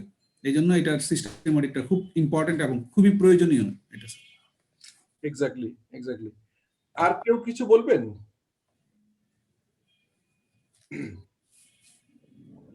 আপনারা সিসা কেউ শুনেছেন? CISA, what is CISA? জি স্যার। বলেন তো সিসাটা কি? Certified international information system. Information system auditor. Right. আসলে হয়েছে কি, মানে একদম আমরা তো থিওরি পড়বো, বাট আমরা যদি সিম্পল পরীক্ষার জন্য নিজের মতো করে লিখতে পারি সব বেস্ট হয়। তো সেখানে আমরা সিম্পল যে এখন পৃথিবী হচ্ছে অটোমেশনে চলে আসছে। ধরেন সব অর্গানাইজেশন গুলো কেউ আর ম্যানুয়ালি আপনার লেজার বুকও মেনটেন করে না, কেউ হচ্ছে হাতেও খাতা লেখে না। হ্যাঁ, একদম নিজের পক্ষে না পারলে অ্যাটলিস্ট একটা ট্যালি সফটওয়্যার ইউজ করে। যারা একটু বেটার তারা সান সিস্টেম, জেডি এডওয়ার্ড, তারপরে এটা অ্যাকাউন্টিং সফটওয়্যারের কথা বলছি, কেউ কেউ হয়তো ওরাকল ইউজ করে, এসিপি ইউজ করে। সো যখন আমি সফটওয়্যার অটোমেশনে যাব, তখন কিন্তু আমার হচ্ছে যে যেটাকে বলে এন্ড টু এন্ড হয়। এন্ড টু এন্ড মানে কি, ধরেন ম্যানুয়াল প্রসেসে আমরা যখন ছোটখাটো একটা অর্গানাইজেশন চালাই বা ম্যানুয়াল চালাই, তখন আমরা প্রকিউরমেন্টের ক্ষেত্রে কি করি, প্রথমে আমাদের হয়তো কনসার্ন ডিপার্টমেন্ট যখন আসে, কনসার্ন ডিপার্টমেন্ট থেকে একটা রিকোয়েজিশন তৈরি হয় যে আমার একটা আজকে আমার 10 টিম কাগজ 100 পেন কিনতে হবে, এটা একটা ম্যানুয়ালে আসে। এরপরে প্রকিউরমেন্ট বা সাপ্লাই চেইন যে ডিপার্টমেন্ট থাকে, তারা হচ্ছে বছরের শুরুতে বা যে কোনো সময় তারা একটা এনলিস্টেড ভেন্ডর বানায় ফেলে। মানে তারা জানে যে এই প্রোডাক্টের 1 2 3 জন আছে, যখনই পার্টিকুলারলি একটা রিকুইজিশন আসে, সেই রিকুইজিশন থেকে একটা পিআর তৈরি করা হয়। একটা প্রথমে রিকুইজিশন আসে, তারপর রিকুইজিশন পর পিআর পারচেজ রিকুইজিশন তৈরি করা হয়। হ্যাঁ, এই পারচেজ রিকুইজিশন পরে তারা ওই 3টা ভেন্ডরকে বলে এনলিস্টেড যে আমি এই প্রোডাক্টগুলো কোটেশন দাও। কোটেশন দিলে তারপরে সাধারণত কোয়ালিটি যদি অ্যাট পার থাকে, লোয়েস্ট কোটেশনকে ওয়ার্ক অর্ডার দেওয়া হয়, উনি মালামাল দিয়ে দেন। দেওয়ার পরে হচ্ছে যে ওই একটা গুড রিসিভ নোট হয়, মানে আমি রিসিভ করি। এটা কিন্তু অডিটের ক্ষেত্রে এই টার্মগুলো খুব জরুরি। জিআরএন বলে, গুড রিসিভ নোট, পিআর, এই কথাগুলো কিন্তু আসবে, টেকনিক্যাল টার্ম তো আসবেই, তো আপনারা একটু মাথায় রাখেন। সো যখনই পিআর ইস্যু করা হলো, তারপরে তারা হচ্ছে ডেলিভারি চালানের মাধ্যমে দিল, ডেলিভারি চালান আপনি রিসিভ করে দিলেন। আপনি যখন রিসিভ করছেন, সঙ্গে সঙ্গে আপনি একটা গুড রিসিভ নোট করলেন। এই গুড রিসিভ নোটের পরে আমার চলে গেল হচ্ছে যে আমাদের ওয়্যার হাউসে, সেটা হচ্ছে যে ধরেন আমি একটা আমাদের স্টেশনারি বা এই ধরনের একটা ওয়্যার হাউস মেনটেন করি। সেই ওয়্যার হাউস থেকে কনসার্ন 3টা ডিপার্টমেন্ট থেকে রিকোয়েজিশন ছিল যে অ্যাডমিন বলতেছে আমার 10 টিম দরকার, হয়তো আপনার ফাইন্যান্স বলছে 20 টিম দরকার, সেলস বলছে 3 টিম দরকার। এই একবারে আপনি প্রকিউর করলেন, 3টা ডিপার্টমেন্টে ডেলিভারি করে দিলেন। আর বাই দিস টাইম ওই ভেন্ডরের সাথে স্ট্যান্ডার্ড একটা টার্ম আছে যে আপনি 20 ডেজ বা 30 ডেজ পরে পেমেন্ট করবেন। 30 ডেজ সে বিল সাবমিট করবে, 30 ডেজ পরে আপনি পেমেন্ট করে দিবেন। এটা হচ্ছে ম্যানুয়াল প্রসেস। এখন দেখেন এইখানে এসে অটোমেটেড সিস্টেমে কিন্তু কোনো কিছুই আপনি দেখেন না। কেন দেখেন না? যখন একজন কনসার্ন ডিপার্টমেন্ট, অ্যাডমিন, সেলস বা ফাইন্যান্স যখন একটা প্রোডাক্ট প্রয়োজন হবে, তখন সিস্টেমে তার একটা আইডিয়া আছে, আইডিয়া দিয়ে সে একটা প্রোডাক্টের রিকুইজিশন দিয়ে দিবে। ওই রিকুইজিশন কিন্তু সে লিখলো, এরপরে কিন্তু আর ফিজিক্যাল কোনো কপি নেই, ওইটা চলে যাবে মনে করেন তার ডিপার্টমেন্টের হেডের কাছে। ধরেন আমার ম্যানেজার, আমি ধরেন লেটস সে আমি ধরলাম ফাইন্যান্স ডিরেক্টর, আমার ম্যানেজার লেভেল থেকে রিকুইজিশন আসলো টোটাল ডিপার্টমেন্টে 10 টিম কাগজ, 12 ডজন কলম, এরকম বিভিন্ন স্টেশনের প্রয়োজন হবে। আমার কাছে মেইল আসলো, আমি অ্যাপ্রুভ করে দিলাম। অ্যাপ্রুভালের পরে এরকম কনসার্ন ডিপার্টমেন্টের নিয়ম আছে যে প্রতি মাসের আগের মাসের 25 তারিখে সবার অর্ডার দিয়ে দিতে, অর্ডার দিল। এরপরে আপনার সবগুলো কম্পাইল হলো, অটোমেটিক এটা প্রসেসে কম্পাইল হওয়ার পরে ওই যেটা বললাম, সে কোনো প্রসেসটাই কিন্তু আর ম্যানুয়ালি থাকছে না। এরপরে কি হচ্ছে, যখন যিনি ডেলিভারি করছেন উনিও কিন্তু অটোমেশন, উনিও কিন্তু অটোমেট করে দিচ্ছেন। ইভেন তার রিসিভ হওয়ার পরে আপনি অ্যাকনলেজমেন্ট যে লেটারটা, আপনি যে জিআরএন, গুড রিসিভ নোট, এটা অটোমেটিক হচ্ছে। এবং প্রকিউর টু পে বলে, প্রকিউর টু পে মানে হচ্ছে যে আপনি ওই লোকের অ্যাকাউন্ট নাম্বারটা আপনার করা আছে, আপনার ব্যাংকে ইনস্ট্রাকশন দেওয়া আছে যে once you satisfied credit term হয়ে যাবে, অটোমেটিকলি ব্যাংক পেমেন্ট হয়ে যাবে। অথবা যেটা এটা হচ্ছে সবচেয়ে অটোমেটেড, সেকেন্ড অটোমেটেড আছে, চেক প্রিন্ট হয়ে যায়। ব্যাংকে ইনস্ট্যান্ট ইনস্ট্রাকশন দেওয়া থাকে এখনকার সিস্টেমে যে পেমেন্ট হয়ে যায়। এখন দেখেন তাহলে রিকুইজিশন থেকে শুরু করে পেমেন্ট হওয়া পর্যন্ত কোনো জায়গায় কিন্তু আর কোনো মানে চেকিং এর কোনো পয়েন্ট নেই। এই কারণে যত লাইফ যত ইজি হয়েছে, যত মজা হয়েছে, সঙ্গে সঙ্গে আবার কিন্তু কি হয়েছে, সঙ্গে সঙ্গে সফিস্টিকেটেড ফ্রড বেড়েছে, যেটা আমাদের ব্যাংকার কামাল উদ্দিন সাহেব বললেন যে যেটা বাংলাদেশ ব্যাংকের পেমেন্ট হয়েছে। এরপর থেকেই কিন্তু ব্যাংকিং ইন্ডাস্ট্রি গুলো আইটি যারা আছে তাদের সিস্টেম অডিট একটা টিম রাখতেছে, এবং সিসাটা হচ্ছে দ্যাট কোয়ালিফিকেশন। সো আমি আপনাদেরকে এমনিতে জাস্ট এনকারেজ করে রাখি, যেহেতু আপনারা চার্টার সেক্রেটারি পাস করছেন, আলহামদুলিল্লাহ ইউ আর একদম গোয়িং টু পাস। এরপরে হয়তো এই জব করা অবস্থায় যারা সিএ পার্ট কোয়ালিফাইড বা আইসিএ পার্ট কোয়ালিফাইড দে আর ফাইন, এটা তো কন্টিনিউ করতেই পারেন। আর যারা একদমই ধরেন আরো ফার্দার পড়তে চাইবেন, তাদের জন্য একটা ইন্টারেস্টিং হইতে পারে যে সিসাটা। সিসাটা এমন একটা বিষয়, মনে হয় IT, but this is not IT. মানে আইটির ডোমেইন থাকে 6টা ডোমেইন, 6টা ডোমেইনের ভিতরে একটা বা দুইটা একটু আইটি জানতে, আর সব ম্যানেজমেন্ট। সো এবং এটার মোশন হচ্ছে যে এমসিকিউ কোশ্চেন থাকে 150টা, 600 মার্ক থাকে। হ্যাঁ, তো ওইখানে যদি ওই সিসার যে মানে আইসাকা বলে, হ্যাঁ, আইসাকার যে ম্যানুয়াল গুলো আছে ওগুলো খুবই সফিস্টিকেটেড। মানে আপনাদের এই সিস্টেম অডিট এত অল্প মার্কসের, এই জন্য আমি আইসাকার ওই বইটা রিসেন্টলি আমি পড়ছিলাম আমার নিজের একটা আগ্রহ থেকে। পরীক্ষার জন্য পড়িনি আমি, কিন্তু এটা সার্টিফিকেশন নিব কিনা আমি জানি না, বাট বইটা পড়েছি এবং মজা লেগেছে। ওইখানে দেখলাম যে আপনার এই ওই সিলেবাসের হয়তো 5%-এর একটা কাভারেজ আপনার সিস্টেম অডিটে আছে। এই কারণে জিনিসটা বলা, ওইখানে যেভাবে প্রসেস সম্পর্কে বলা আছে সিস্টেম অডিট, সেই সংজ্ঞা আমি বললাম। এখন আপনি টোটাল প্রসেসটা যখন আপনি যে কোনো একটা জায়গায় চেক করবেন, সেটাকেই বলা হয় সিস্টেমে ঢুকে করবেন, সেটাকেই বলা হয় সিস্টেম অডিট। মানে আপনি ম্যানুয়ালি কিছুই পাচ্ছেন না, সফটওয়্যারে ঢুকে ঢুকে দেখছেন। কিভাবে দেখবেন? আপনাকে একটা অডিটর ভিউ একটা দেবে। ধরেন আমি এসএপি ইউজ করেছি, তো এসএপি তে মনে করেন যে ডেটা এন্ট্রির জন্য একটা থাকে, একটা ইউজার আইডি, ম্যানেজমেন্ট রিপোর্ট করার জন্য ইউজার আইডি থাকে, ইভেন ম্যানেজমেন্ট রিপোর্ট দেখার জন্য ইউজার আইডি থাকে, অ্যাপ্রুভালের জন্য ইউজার, বিভিন্ন ক্লাসে থাকে। আর কিছু থাকে ওয়ার্কার লেভেলে, যারা হচ্ছে যে আসলে কোনো রিপোর্ট টিপোর্ট কিচ্ছু করে না, তারা সিম্পল 10 পিস প্রোডাক্ট পেয়েছে, 10 পিস চাপ দিয়ে এন্ট্রি দিয়ে শেষ, তারা ওয়ার্কার লেভেলে। আর অডিটরদের জন্য একটা ভিউ মোডে আছে, they can go through the system, কিন্তু তারা আসলে কোনো রিপোর্ট চেঞ্জও করতে পারবে না, তারা এন্ট্রিও দিতে পারবে না, অনলি তারা সিস্টেমটা দেখতে পারবে। এই যে সিস্টেমে ঢুকে দেখে যে অডিট প্রসেসটা, this is called system audit, যেটাকে ইনফরমেশন সিস্টেম অডিট বলে। তো আমি আসলে ব্যাকগ্রাউন্ডটা একটু আপনাদেরকে বলে নিলাম। এবার আমরা পড়লে দেখবো যে আসলে তেমন কিছুই না, এই জিনিসগুলোই বলা আছে। সো আমরা যদি বলি what is system audit, information system audit, বেসিকটা হচ্ছে the early days computer, many people were suspicious of their ability to replace human beings performing complex tasks. ওই যে বললাম যে টোটাল প্রসেসটাই হচ্ছে হিউম্যান, এখন কিন্তু হিউম্যানদের বাদে কি হয়ে গেল, আমরা দেখলাম যে এখন প্রসেস হয়ে গেল। The first business software application were mostly in the domain of finance and account. আপনারা একটা জিনিস খেয়াল করেছেন যে সফটওয়্যার বললেই প্রথমে মাথায় আসে যে অ্যাকাউন্টস ফাইন্যান্স, আসলে কিন্তু অ্যাকাউন্টস ফাইন্যান্সই ইজ দ্য মেইন জায়গা যারা হচ্ছে সফটওয়্যার ইউজ করে। The number of paper statement and receipt were entered in the computer, which could be performed, calculated and create report. Computer were audited using sampling. এই যে কম্পিউটারে যে আপনি রিপোর্টগুলো করছেন, এইটাকে অডিট করাটাকেই বলা হচ্ছে যে this is your computers were audited using sample technique, and auditor would collect the original paper statement and receipt, manually perform and calculated used to create each report, and compute and compare the result of the manual calculation with those generated by the computer. তারা এই cross করার জন্য কি করে, manually করে দেখে, করে compare করে যে আসলে আমি যে ম্যানুয়ালি করেছিলাম সেটা কি আমার সিস্টেমের সঙ্গে মিলছে কিনা। In early days, accounting would often find programming error and this, এটাকে বাগ বলে, আপনার টার্মটা একটু লিখে রাখেন, বাগ বলে।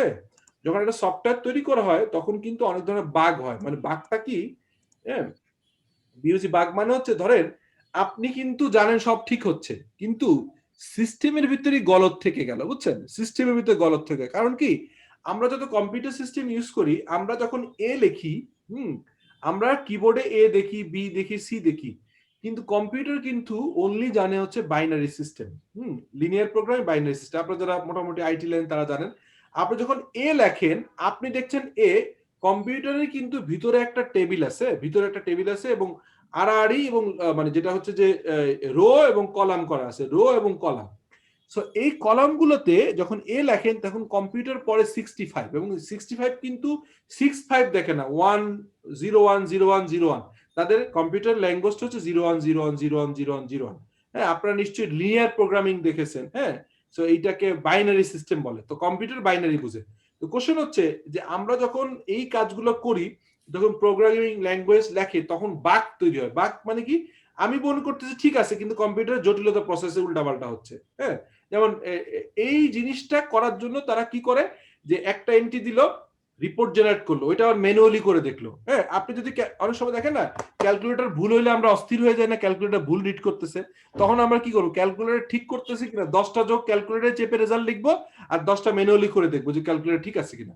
ইজ লাইক দ্যাট, যে কম্পিউটার ঠিক কাজ করছে কিনা ম্যানুয়ালি চেক করা, সেই কথাটাই বলা হচ্ছে যে ওল্ড এজে এইভাবে করা হতো।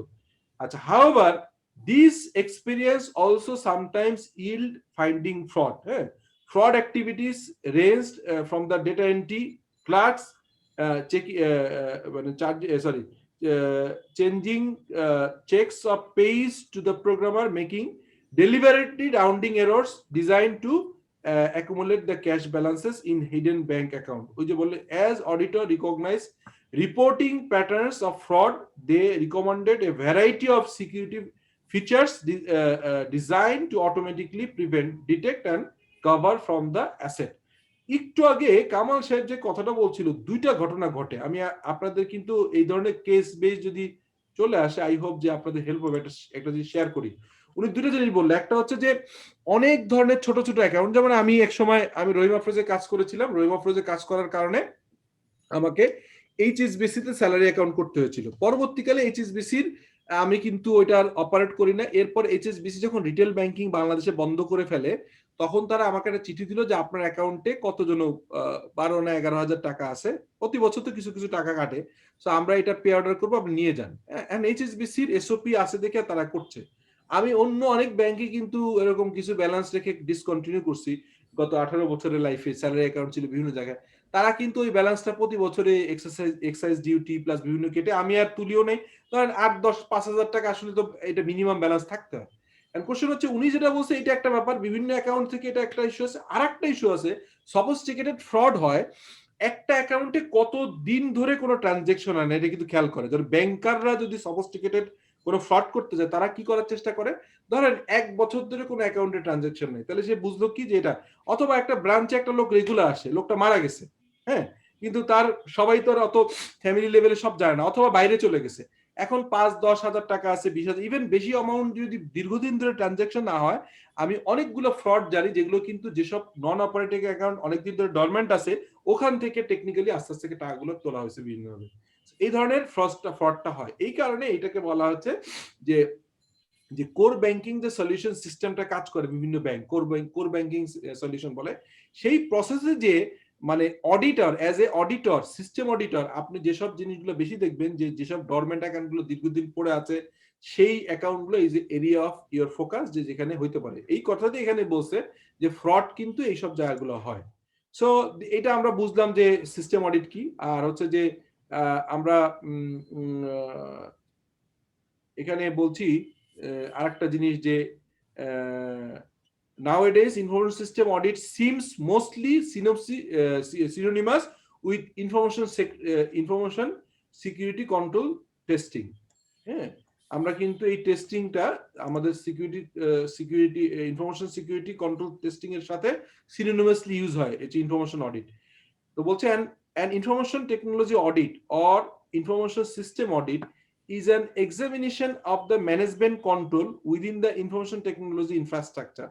The evaluation of obtained evidence determines in the information system are safeguarding asset, maintaining data integrity, and operating effectively to achieve the organization goal or objective. These reviews may be performed in conjunction with the financial system audit, internal audit, and other form of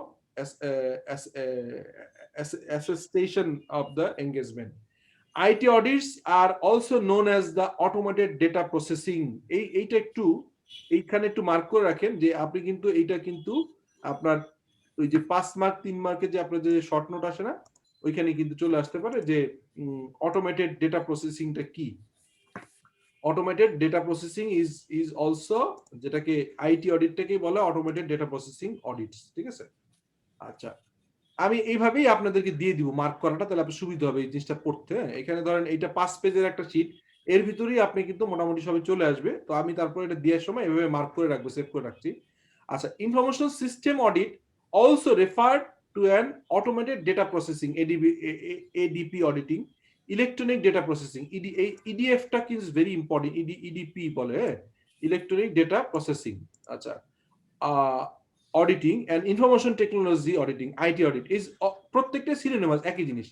is primary an examination of the system control. আচ্ছা, আর যে কোনো অডিটের যদি বলেন যে প্রথম objective কি, এস্টাবলিশমেন্ট অফ কন্ট্রোল। যদি বলেন যে কোনো অডিট, ফাইন্যান্সিয়াল অডিট হোক, কস্ট অডিট হোক, ম্যানেজমেন্ট অডিট হোক, আইটি অডিট হোক, অডিট মানেই to establish the control mechanism. বলবো তাহলে আইটি অডিট কি? IT audit control establishment in the IT framework, in the সিস্টেমে। যখন সিস্টেমে কন্ট্রোল মেকানিজম এনশিওর করবেন তখন হচ্ছে এটা আইটি অডিট হবে। যখন বলবেন যে internal control mechanism of the organisation, internal audit. যখন ম্যানেজমেন্টে কন্ট্রোল সিস্টেম এস্টাবলিশ করবেন তখন ম্যানেজমেন্ট অডিট। আর ফাইন্যান্সিয়াল ডিসিপ্লিন যখন কন্ট্রোল মেকানিজম সেট করবেন তখন হচ্ছে financial audit. Is almost the similar within the IT infrastructure architecture, which is the process of evaluating the suitability and validity of the organization IT configurations, practices and operation. Information system auditing has been developed to allow an enterprise to achieve goals effectively and efficiently throughout assessing whether the computer system safeguard asset and maintain the integrity. এবং দেখেন প্রত্যেকটা জায়গায় এই term is very important. আসলে আপনার উদ্দেশ্য কি? আপনার অ্যাসেট গুলো যেন সেফগার্ড থাকে, আর হচ্ছে আপনার ডেটা ইন্টিগ্রিটি থাকে। যে ডেটা পাচ্ছেন এই ডেটা যেন কোনো রকম ফ্রড না হয়, ভুল না হয়, ম্যানিপুলেটেড না হয়, ম্যাল প্র্যাকটিসের উদ্দেশ্যে কিন্তু কেউ না করে, এটা ইম্পর্টেন্ট। আচ্ছা, এরপর আরেকটু থিওরির জন্য একটু জানা যাওয়ার জন্য, সেটা হচ্ছে যে history of auditing, IT auditing. The concept of IT auditing was formed in mid 1960. এর আগে কিন্তু খুব একটা কিন্তু এই আইটি অডিট বলা হতো না, কারণ আমরা একটা জিনিস আপনাদেরকে আগের দিনে বলেছিলাম, আপনাদের টোটাল নলেজের জন্য ইম্পর্টেন্ট, সেটা হচ্ছে যে আমাদের দেশের বা সারা পৃথিবীর বিজনেসে কিন্তু যেটাকে আইআর বলে, ইন্ডাস্ট্রিয়াল রিভলিউশন কিন্তু খুবই জড়িত। যা বলেন আইআর এর সাথে সম্পৃক্ত। যেমন দেখেন যে প্রথম সারা পৃথিবীতেই ব্যবসা অনেক বছর ধরে চলে, ধরে 10,000 পৃথিবীর সৃষ্টি থেকেই মোটামুটি কিছু কিছু লিমিটেড ব্যবসা শুরু হয়। But large volume, large scale business শুরু হয় হচ্ছে 1960 থেকে 70-এর সময়। যে সময় হচ্ছে ওই 70-এর দশকে যেটা করা হয়, প্রথম স্টিম ইঞ্জিন আবিষ্কার হয়। আর স্টিম ইঞ্জিন আবিষ্কারের সাথে সাথে মনে রাখবেন যে তখনই কিন্তু এই যে accounting, auditing, management accounting, company law, দেখেন প্রথম কোম্পানি ল আসছে কিন্তু 1913 সালে। তার মানে হচ্ছে এই যে 1900 সালের প্রথম দশকেই কিন্তু ব্যবসাটাকে প্রমোট হয়েছে সারা পৃথিবীতে। অডিটও কিন্তু ফর্মালাইজ হয়েছে এই সময়। এর আগে কিন্তু অডিট অন্য প্রসেসে ছিল। আমরা প্রথম দিনে দেখেছিলাম সেই একদম আপনার মিশরে, যেটাকে বলা হয় ইজিপ্ট যে সভ্যতা, ব্যাবিলিয়ান সভ্যতা, অথবা আমরা আরো আগে যে পার্সিয়ান যে এম্পারার ছিল, ওই সময় কিন্তু অন্য ফর্মে অডিট ছিল।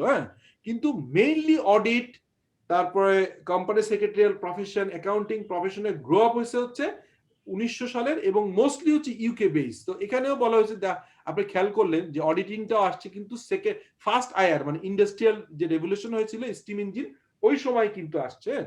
সো লেখার সময় এই জিনিসগুলো একটু যত্ন করে যদি ঢুকাই দিতে পারেন টার্মগুলো, ইট উইল হেল্প ইউ। কারণ কি এই টার্মগুলো since that time IT auditing has gone through numerous changes, largely due to the advantage of the technology. কারণ আমরা দেখি ফোর্থ ইন্ডাস্ট্রিয়াল রেভলিউশন যেটা হচ্ছে, আচ্ছা কে আমাকে একজন বলেন তো যে ফোর্থ আইআর যে ইন্ডাস্ট্রিয়াল রেভলিউশন কবে শুরু হয়েছে? এটা কিন্তু আপনাদের মানে জানা উচিত, মানে আমার জানার জন্য বলছি। যে ফার্স্ট তো আমরা বললাম 70-এর দশকে 1900, তারপরে ওইটা ছিল হচ্ছে স্টিম ইঞ্জিন, সেকেন্ড হলো স্টিম ইঞ্জিনের পরে সেকেন্ড চলে আসলো কিন্তু যে ইলেকট্রিসিটি আবিষ্কার হলো। ঠিক আছে, ইলেকট্রিসিটি, তার মানে হচ্ছে যে ইলেকট্রিসিটি মানে বুঝতে পেরেছেন যে আমরা যখন ইলেকট্রিসিটি হয়। এরপরে ইলেকট্রনিক্স, ইলেকট্রিসিটি আর ইলেকট্রনিক্স কিন্তু ডিফারেন্ট। ইলেকট্রিসিটি মানে হচ্ছে যে ইলেকট্রিক কার চলে আসলো, ইলেকট্রিক জিনিস চলে আসা। ইলেকট্রনিক্স মানে হচ্ছে কম্পিউটার। এটা হচ্ছে থার্ড। আর ফোর্থটা কি এবং কবে আসছে আমি প্রথম দিন একটু বলছিলাম, মানে আপনাদের মানে অ্যাটলিস্ট এই স্টেজে এসে এই জিনিসগুলো একটু মিক্স থাকতে পারে। কেউ একজন বলবেন?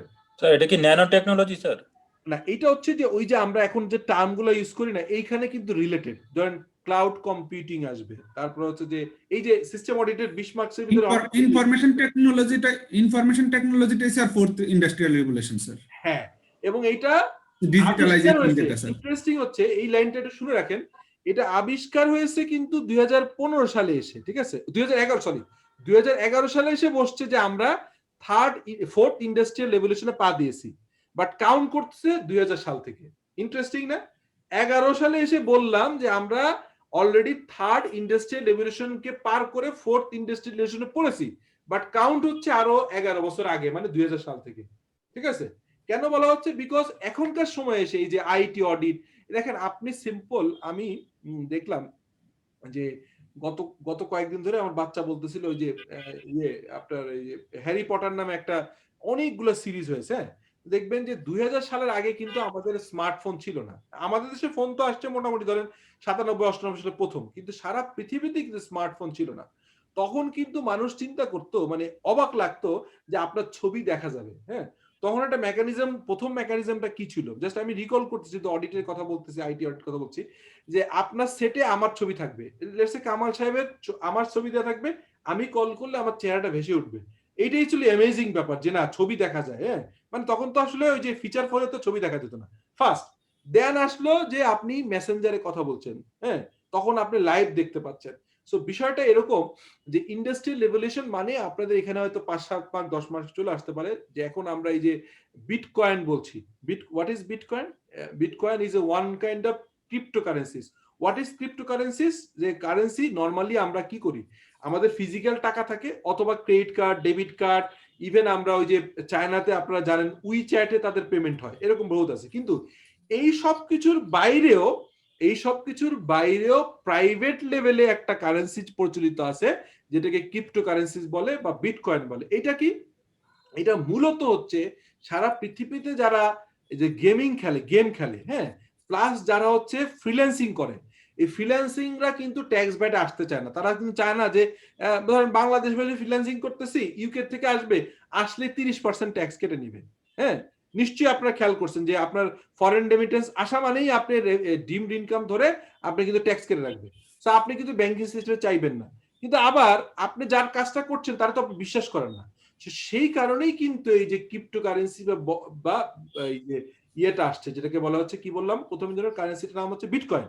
বিটকয়েন ইজ এ প্রসেস, যে আপনি জানেন যে আমার কাছে এই পয়েন্ট থাকলে আমি কোথা থেকে ডলার ভাঙায় নিতে পারবো। হ্যাঁ, মানে এটা ধরেন 1 ইউনিট মানে $1, সো আপনার কাছে 5 ইউনিট মানে $5। সো এই যে একটা ক্রিপ্টোকারেন্সিস এমন হইতে পারে যে $5 নিয়ে একটা ইউনিট। হ্যাঁ, so it is also called the, মানে এটাকে বলা হচ্ছে যে তারপরে ক্লাউড কম্পিউটিং আসছে, মানে আমাদের ডেটাবেস গুলো কিন্তু আমরা এখন আর কেউ ফিজিক্যালি রাখি না, সব রাখি আকাশে। কিরকম আকাশে? যেমন ধরেন এই যে ঢাকা স্টক এক্সচেঞ্জ, হ্যাঁ, কত বিও অ্যাকাউন্ট ধরলাম, 30 lakh BO account. 30 lakh BO অ্যাকাউন্টে আপনার আমাদের মার্কেট ক্যাপিটালাইজেশন লেটসে ধরলাম যে কত কোটি টাকা আমাদের মার্কেট ক্যাপিটালাইজেশন, ধরলাম যে আমি 30,000 কোটি টাকা।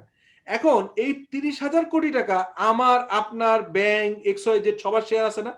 এখন কোনো কারণে ডেটা যদি মুছে যায় তাহলে কি হয় বলেন তো?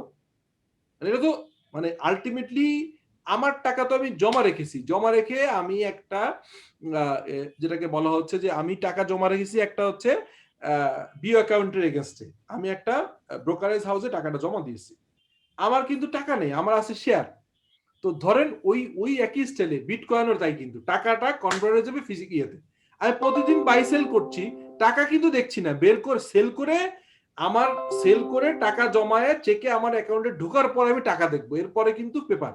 এখন ধরেন এই যে 30 লাখ বিও অ্যাকাউন্টের ডেটা যদি মুছে যায়, তাহলে অনেক লোক রাস্তায় বসে যাবে না? অনেক লোক বড় লোক হয়ে যাবে না? ধরেন টাকাগুলো আছে কার? ব্যাংকের কাছে। বিও অ্যাকাউন্টে আমার টাকাটা আছে কোথায় আলটিমেটলি? ধরেন ব্রোকারেজ হাউস সেল বাই করে, প্রতিদিন ব্রোকারেজ হাউস গুলো তাদের সেটেল করে, তো টাকা তো তাদের কাছে, আমার কাছে তো নাই। এই কারণে যেটা করা হয় যে আমার ডেটাগুলো ডেটা সেন্টার পুড়ে যেতে পারে, ধ্বংস হইতে পারে, ডিজাস্টার ম্যানেজমেন্ট বলে।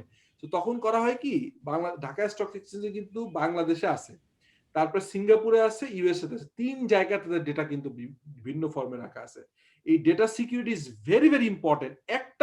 আপনি একটা অ্যাকাউন্টের তথ্য আরেক জায়গায় চলে গেলেই তো শেষ। হ্যাঁ, আমি তো মানে আর কোনো ট্রেসই করতে 30 লাখ, আর সারা পৃথিবীতে কত এরকম বি অ্যাকাউন্ট আছে, কত রকম ট্রানজেকশন হয়, ঠিক আছে? So is very very important. That's why যে এই সিস্টেম অডিটটা is very very becoming very crucial. আল্লাহর রহমতে যদি আপনারা এবার কোয়ালিফাই করেন ইনশাআল্লাহ এই পরীক্ষা, যদি তারপরে একটু রেস্ট নিয়ে এনার্জি থাকে, আপনারা কিন্তু 6 মান্থের প্রিপারেশন ইউ ক্যান কোয়ালিফাই সিসা। আমি পড়ে দেখছি খুব ডিফিকাল্ট না, বাট পরীক্ষাটা বসা একটা ধরেন 4-5 ঘন্টা, 4 ঘন্টা মনে পরীক্ষা, এবং কম্পিউটারের বেস পরীক্ষা একটু চ্যালেঞ্জিং, এটা মাথায় নিয়ে। বাট আপনার ধরেন একটা কোর্স করতে গেলেও তো 2 বছরের কোর্স, এটা তো আপনি 6 মাস নিজে পড়লেন, ফি দিলেন, একবারে এক সিটিং এ সব শেষ। ইজ ভেরি ইন্টারেস্টিং, বাট এই জিনিসটার ডিমান্ড কিন্তু বাংলাদেশে ক্রিয়েট হবে। এনিওয়ে, তো আমরা দেখলাম যে টেকনোলজি বেস অডিটের ইম্পর্টেন্স কিন্তু বেড়ে যাচ্ছে। Currently, there are many IT dependent companies that rely on the information technology in order to operate their business. Telecommunication or banking company, for other types of business, IT plays a big part of the companies, including the applying of workflow instead of using the paper request form. একটু আগে আমি যে কথাটা বলছিলাম যে request ফর্মটা paper হয় না, using the application control instead of manual control, more reliable to implementing ERP enterprise resource planning. আচ্ছা, তারপর application to facilitate the organisation by using only one application. According to this, importance of an IT audit is constantly increased. One of the most important roles of IT auditor is to audit over the critical system in order to support the financial audit, to support the specific regulations announced by SOX. আচ্ছা, এবার এটা বলেন তো, what is SOX? SOX কেউ idea আছে? Is there any idea? আপনার কি idea আছে what is Survey SOX Act, এটা মানে কি? No sir. আচ্ছা, এটা তাহলে দেখেন, আপনি তো অডিটের জন্য ধরেন এই ধরনের জিনিসটা মানে চলে আসার খুবই সম্ভাবনা আছে, তো এইটা একটু মার্ক করে রাখেন। এই সক্সটা ইজ ভেরি ইম্পর্টেন্ট। এটা বলা হচ্ছে 2000 সালের পর 2000 সালের দিকে ঘটনাটা, সেটা হচ্ছে এটা কি স্যার সার্ভে অক্সেল এক্স্যাক্টলি, হ্যাঁ, সার্ভিস অফ অ্যাক্ট। ওইটা আমি একটু ব্যাকগ্রাউন্ডটা বলে দিই আপনাদের, মানে গল্পের ছলে। এখন তো পরীক্ষা 1 মাস 20 দিন আছে, আপনারা আশা করেন না যে আবার এইটা পড়বেন। ধরেন আমার কথাটাই লাস্ট, পরীক্ষার আগে শুনে গেলেন, এভাবে শুনেন, আপনাদের হেল্প হবে। সেটা হচ্ছে ধরেন আমি যতগুলো ক্লাস নেক্সট নিব, এমন ভাবে মনে করবেন যে পরীক্ষার আগে এটা পড়বেন না, স্যারের কাছে শুনতেছি এটাই পরীক্ষায় লিখবো, তাহলে কিন্তু কনসেন্ট্রেশনটা হাই হবে। আচ্ছা, সক্সটা কি? ধরেন আপনারা এই যে ফিকটিশিয়াস অ্যাসেট বলে একটা টার্ম শুনছেন না, উইন্ডো ডেজ শুনেছেন, এটা কিন্তু অডিটের টার্ম, অ্যাকাউন্টিং টার্ম। কিরকম? ধরেন আপনার এই যে বাবল ব্লাস্ট বলে 2000 সালে, যে আপনার একটা বানরের গল্প বললে ইজি হবে। আমার স্টক এক্সচেঞ্জ একটা বই, আমার হচ্ছে শেয়ার মার্কেটে একটা গল্প আছে, বই আছে, বইতে আমি একটা গল্প দিয়েছি বানরের গল্প। হ্যাঁ, এই গল্পটা বুঝলে আপনি পুরো সার্ভিস সকলে বুঝে ফেলবেন। আমি বুঝাই দিচ্ছি, গল্প দিয়ে, তাহলে মাথা থাকবে। গল্পটা এরকম, একটা লোক খুব দুষ্টু, সে আসছে, এসে একটা গ্রামে যে বলতেছে যে আমি গ্রামে প্রচুর বানর, বুঝছেন, প্রচুর বানর ডিস্টার্ব করে, হ্যাঁ, প্রচুর ডিস্টার্ব করে, এই খাবার নষ্ট করে। বলতেছে আমি 2 টাকা করে এক একটা বানর কিনবো। তো লোকজন বানর দিচ্ছে, বানর কিনতেছে, ঠিক আছে। এরপরে বানরের সংখ্যা কমে গেছে, পরে আমি 3 টাকায় কিনবো, 4 টাকায় কিনবো, করতে করতে এমন একটা অবস্থা হয়ে গেছে, এরপরে সে বলতেছে 50 টাকায় কিনবো। হ্যাঁ, আর লোকজন পারসিভ করতেছে যে অলরেডি তো 50 টাকা সে কিনতেছে। এখন সে কি করছে দেখেন, 50 টাকার সময় কিন্তু আর কোনো বানর নাই। তো সে কি করতেছে, 50 টাকা করে কেনার কথা বলে আবার আরো কিছু লোককে লাগিয়ে দিয়েছে, তারা হচ্ছে 30 টাকা 40 টাকা করে বিক্রি করতেছে, বুঝছেন। সো ও যেগুলো কিনছে একদিন, ওগুলো আবার মনে করছে 50 টাকা করে কিনতেছে। সে ওভারনাইট মানুষের এমন হাইপ ক্রিয়েট হয়েছে, মানুষ চিন্তা করতেছে যে প্রতিদিনই দাম বাড়তেছে, সে সবগুলা বানর 30 থেকে 40 টাকায় বিক্রি করে দিচ্ছে। বিক্রি করে এখন লোকজনের কাছে বানর আবার ভরে গেছে খাঁচায়। তো এখন সবাই পরের দিন তারা খুঁজতেছে যে 50 টাকা নিশ্চয়ই আজকে 55-60 হবে, যে দেখে যে বানরওয়ালার দোকান সব বন্ধ। তো যতগুলা বানর সে কিনছিল, হ্যাঁ, 2 টাকার থেকে শুরু করে ধরেন 50 টাকায় 2 টাকায় কিনছে, মনে করেন যে প্রায় 70%। 20% কিনছে 10 টাকায় এবং মাত্র 1-2% হয়তো 50 টাকায় কিনছে, কিন্তু সে এভারেজে যেহেতু 50 তার এভারেজ কস্টিং পড়ে গেছে 10 টাকা, সে ওটা 30 টাকায় বিক্রি করে এভারেজে মনে করতেছে প্রতিদিনই দাম বাড়তেছে আর বানরের সংখ্যা কম, সবাই কিনে ফেলছে। সো বানরওয়ালা দোকানপাট বন্ধ করে চলে গেছে। এইটাকে বলে হচ্ছে আর্টিফিশিয়াল একটা ডিমান্ড ক্রিয়েট করা, এটাকে বলে ফিকটিশিয়াস অ্যাসেট। ওই ঘটনাটা ঘটছিল যে আপনার এনরন নামে একটা কোম্পানি, আইটি কোম্পানি, একদম এটা মানে সার্ভিস-অক্লে অ্যাক্ট আসলে এই কথাটা লিখে দিলে মার্ক পেয়ে যাবেন। এনরন একটা কোম্পানি, তারা ব্যবসা করছিল, লিস্টেড কোম্পানি। তারা কি করছে, অ্যাসেটটাকে বাড়ায় দেখেছে, ইনকামটাকে বাড়ায় দেখেছে, লায়াবিলিটি কমায় দেখেছে। এইটা করে তারা অডিটরকে ম্যানেজ করছে যে প্লিজ এটা আমাদের একটু সাপোর্ট করেন, আমাদেরকে একটু হেল্প করেন, হ্যাঁ আপনি জেনে শুনে এটা সাইন করেন। তো পরবর্তীকালে এনরনের শেয়ারের দাম অনেক বেড়ে গেছে। অডিটর ছিল আর্থার অ্যান্ডারসন, এটা বিখ্যাত অনেক বড় অডিটর। বাংলাদেশেও আর্থার অ্যান্ডারসনের একটা ফার্ম ছিল লিস্টেড, মানে ওয়ান অফ দ্য বিশ্বের টপ 10 ফার্মের ভিতর ছিল আর্থার অ্যান্ডারসন। পরবর্তীকালে হঠাৎ করে যখন এইটা স্টক মার্কেটে জানাজানি হয়ে গেছে, মানে বেশি দিন তো এরকম বানরের জিনিসটা টিকায় রাখা যায় না, বুঝছেন না, একটা পর্যায়ে ধরা খাবি। যখন ধরা খাইছে হঠাৎ করে শেয়ারের দাম একদম নেগেটিভ হয়ে গেছে, পড়ে গেছে। তখন ওই গ্লোবালি একটা নড়েচড়ে বসছে যে এরকম উইন্ডো ড্রেস তো হয়, অ্যাসেটের ভ্যালু বাড়ায় দেখায়। এই কারণে কিন্তু অ্যাকাউন্টেন্টদের ইথিক্সে বলে you can never overstate the asset and income and understand the expense or liability.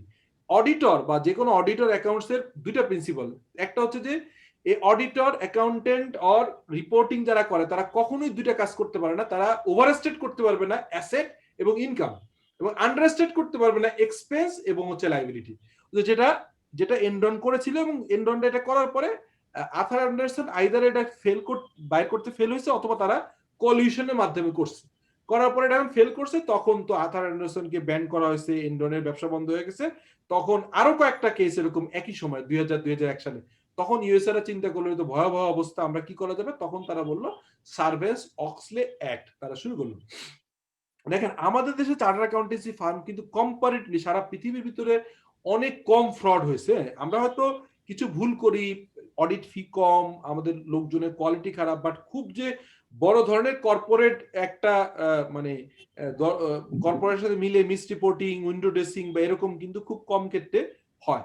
এটা একটা বড় ধরনের ইয়ে। পরে এই সার্ভিস-অক্সলে অ্যাক্টের পরে এসে বাংলাদেশে এইটা আপনি বলেন আপনাদের টিকা চলে আসতে পারে, খুব চান্স আছে, যে কোনো পেপার আসতে পারে। সেটা আপনাদের নতুন যে চার্টার সেক্রেটারি সিলেবাস হচ্ছে, ওইটা ওই রিভিউ কমিটিতে আমি কাজ করছি। লয়ের ভিতরে কিন্তু আমি নতুন করে ঢুকিয়ে দিয়েছি, সম্মতটা অ্যাপ্রুভ হবে। সেটাকে বলে ফাইন্যান্সিয়াল রিপোর্টিং অ্যাক্ট 2015। এটা একটু নোট রাখেন, আমার একটা ভিডিও আছে, বা পরে আমি প্রয়োজনে 2-4 লাইনে দিয়ে দিব। এই ফাইন্যান্সিয়াল রিপোর্টিং অ্যাক্ট মানে হচ্ছে যে আপনার আমাদের যে institute of charter accountant, we are charter, যেমন charter secretary is the regulator of charter secretary profession, company secretary, charter secretary profession. CMA, Institute of Cost and Management Accountant, is the regulator of CMA certificate বা audit. আর charter accountant is the main যে audit, যেটা audit বলতে আমরা যেটা বুঝি financial auditor বা অডিটরদেরকে regulator হচ্ছে চার্টার অ্যাকাউন্টেন্ট। এর বাইরে অ্যাকাউন্টিং প্রফেশনের ওভারসাইট একটা বডি করছে, যেটা বলা হয় এফআরসি। এফআরসিটা তৈরি হয়েছে এফআর এর মাধ্যমে। এফআর এটা ফাইন্যান্সিয়াল রিপোর্টিং অ্যাক্ট 2015। তো আপনি বলবেন যে যদি এফআরএ আসে যে ফাইন্যান্সিয়াল রিপোর্টিং অ্যাক্ট হচ্ছে সার্ভেন্টস-অক্সলে অ্যাক্ট। ইউএসএ তে একটা বড় ধরনের একটা ঘটনা ঘটছিল, যেটাকে বলা হয় হচ্ছে যে আর্থার অ্যান্ডারসন কেস, হ্যাঁ সরি, যেটাকে বলা হচ্ছে যে এনরন কেস, এবং অডিটর হিসেবে আর্থার অ্যান্ডারসন ছিল।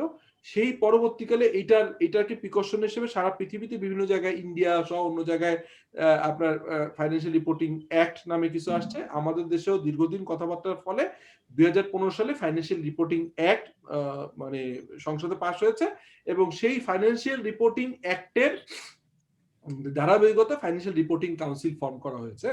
এই হচ্ছে, এইটুকু লিখলে আপনি পেয়ে যাবেন। সো আমার মনে হয় যে it is very important for you, যে কোনো একটা অডিট পেপারে বন্য কথাটা চলে আসতে পারে। সো অলরেডি পারপাসটা উই নো যে হোয়াট ইজ দ্য পারপাস। তাও ধরেন পারপাস আপনাদের পরীক্ষায় যেহেতু আসে এই ধরনের, এই জন্য জাস্ট 2 লাইন ডিসকাস করে দিই। সেটা হচ্ছে আইটি অডিট কি হচ্ছে, ছোট করে দিই।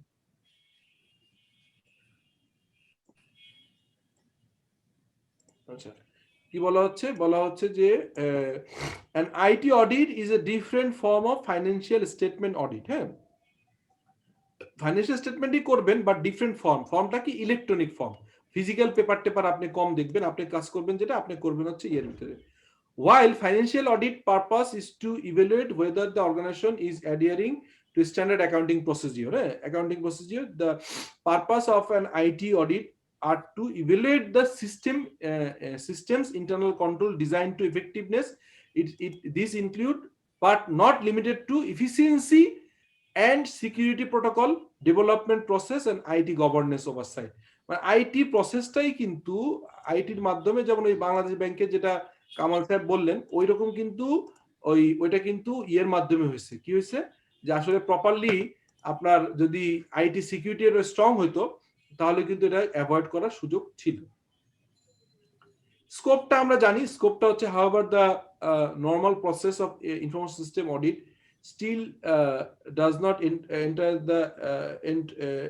the life cycle of the technology under security, including the correctness of computer calculation. The word scope is preferred by normal because the scope of the audit is dependent on object. Objective depend করে. Audit are always a result of some concern over the management of asset. The concern আচ্ছা আসলে মূলত যে কোনো অডিটের উদ্দেশ্য ম্যানেজমেন্টকে একটা আপনার কনসার্ন মানে একটা ইয়ে দেয়া, যে আসলে কমফোর্ট দেয়া, যে কন্ট্রোল আছে ম্যানেজমেন্ট। স্বাভাবিকভাবে ধরেন আপনি একটা জিনিস চিন্তা করে দেখেন তো, যারা ওই যে আমি একটা রিসেন্টলি একটা ফ্রডের কথা বলেছিলাম, সেই ফ্রডটা কি ছিল? সেই ফ্রডটা ছিল হচ্ছে যে ফ্রডটা কি ছিল যে ফ্রডটা ছিল যে আপনার সেপারেট একটা, আমি একটা ব্যাংক অ্যাকাউন্টে আমার একটা ব্যাংক অ্যাকাউন্ট আছে, এফডিআর আছে, আমি আরেকটা ব্যাংকে ওই একই নাম দিয়ে আমি ডুপ্লিকেট করে অ্যাকাউন্ট করলাম, পরে এফডিআর ভাঙে ওই অ্যাকাউন্টে ট্রান্সফার করলাম। এখন ওনাররা কিন্তু হাজার হাজার কোটি টাকা কোম্পানি কন্ট্রোল দেখতে চায়, হ্যাঁ, কন্ট্রোল টেস্ট করতে চায়। তারা কিন্তু সবগুলো ট্রানজাকশন চেক করতে পারে না। হঠাৎ দেখবেন যে এমডি সাহেব বলতেছে যে এই ভাউচারটা নিয়ে আসেন, এই ভাউচার ডিটেল নিয়ে আসেন, অথবা সে ইন্টারনাল অডিট বা এক্সটার্নাল অডিটও, বিশেষ করে এক্সটার্নাল অডিট কিন্তু 100% করে না, স্যাম্পলিং করে। কিন্তু স্যাম্পলিং করলে যেটা করবে ওইটার কিন্তু A to Z দেখবে, হ্যাঁ, স্টার্টিং ফ্রম দ্য, ধরেন আপনি একটা ইনকাম স্টেটমেন্ট বা ব্যালেন্স শিটে গেলেন, ইনকাম স্টেটমেন্টে যে একটা খরচ দেখলেন, হ্যাঁ, লেটস সে আপনার অ্যাডমিন খরচ, অ্যাডমিনের একটা হেড দেখে এই ব্যাক ক্যালকুলেশন করে ট্র্যাক করে আপনার একদম জার্নাল এন্ট্রিতে চলে যাবেন। সো এই যে প্রসেসটা, এইটাকে ইলেকট্রনিক্যালি করলে, মানে সফটওয়্যারের মাধ্যমে করলে এটাকে বলে সিস্টেম অডিট, এবং this is the scope and the purpose. ঠিক আছে, আচ্ছা, type of information system audit এখানে বলছে technological innovation process audit, innovation comparison audit আর টেকনোলজি পজিশন অডিট। এটা জাস্ট টার্মিনোলজি জেনে রাখেন যে টেকনোলজিক্যাল ইনোভেশন প্রসেস অডিট হচ্ছে দ্য অডিট, কি বলা হচ্ছে, the audit construct a risk profile for existing and new project. নতুন প্রজেক্ট নেওয়ার ক্ষেত্রে আপনি দেখবেন যে এটা কি রিস্ক আছে, এই রিস্কটাকে অ্যাসেস করাকে বলা হচ্ছে টেকনোলজিক্যাল অডিট। আচ্ছা, তারপরে বলা হচ্ছে innovative comparison audit. Audit is analysis to innovative ability the companies being audited in comparison with the কম্পিটিটরদের সাথে কম্পেয়ার করে আপনি কতটুকু ইনোভেটিভ আছে টেকনোলজি। আর একটা technology position audit, the audit reviews the technology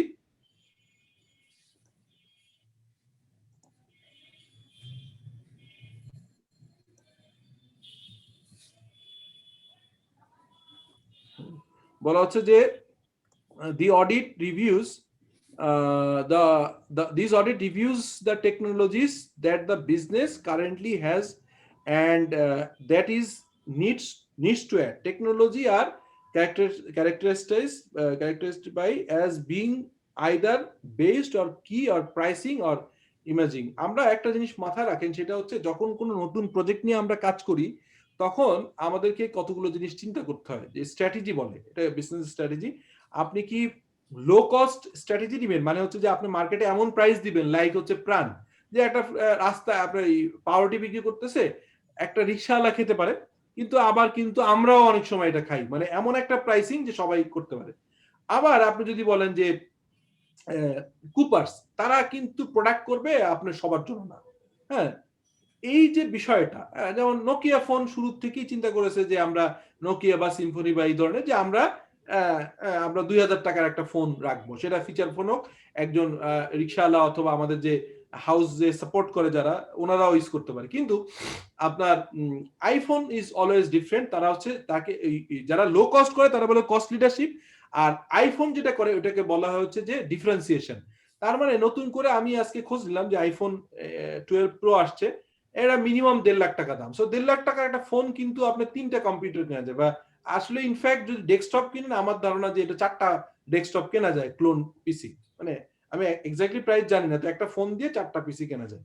so এই জায়গাটাতে এই অডিটের এই জায়গাটা যেটা বলা হচ্ছে যে আসলে আপনাকে বুঝতে হবে যে আসলে মার্কেট সেগমেন্টে কোথায় কাজ করছেন এবং সেই সেগমেন্ট অনুযায়ী আপনার প্রপারলি সাপোর্টেড কিনা এবং সিস্টেম আপনাকে সাপোর্ট করছে কিনা। এখন ধরেন cable industry GP is too low.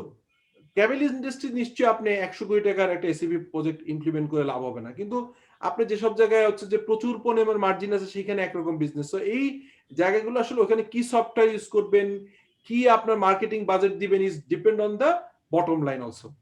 Other describe spectrum of IT audit is systems and applications, information processing facilities, system development, management, IT and enterprise architecture, client server.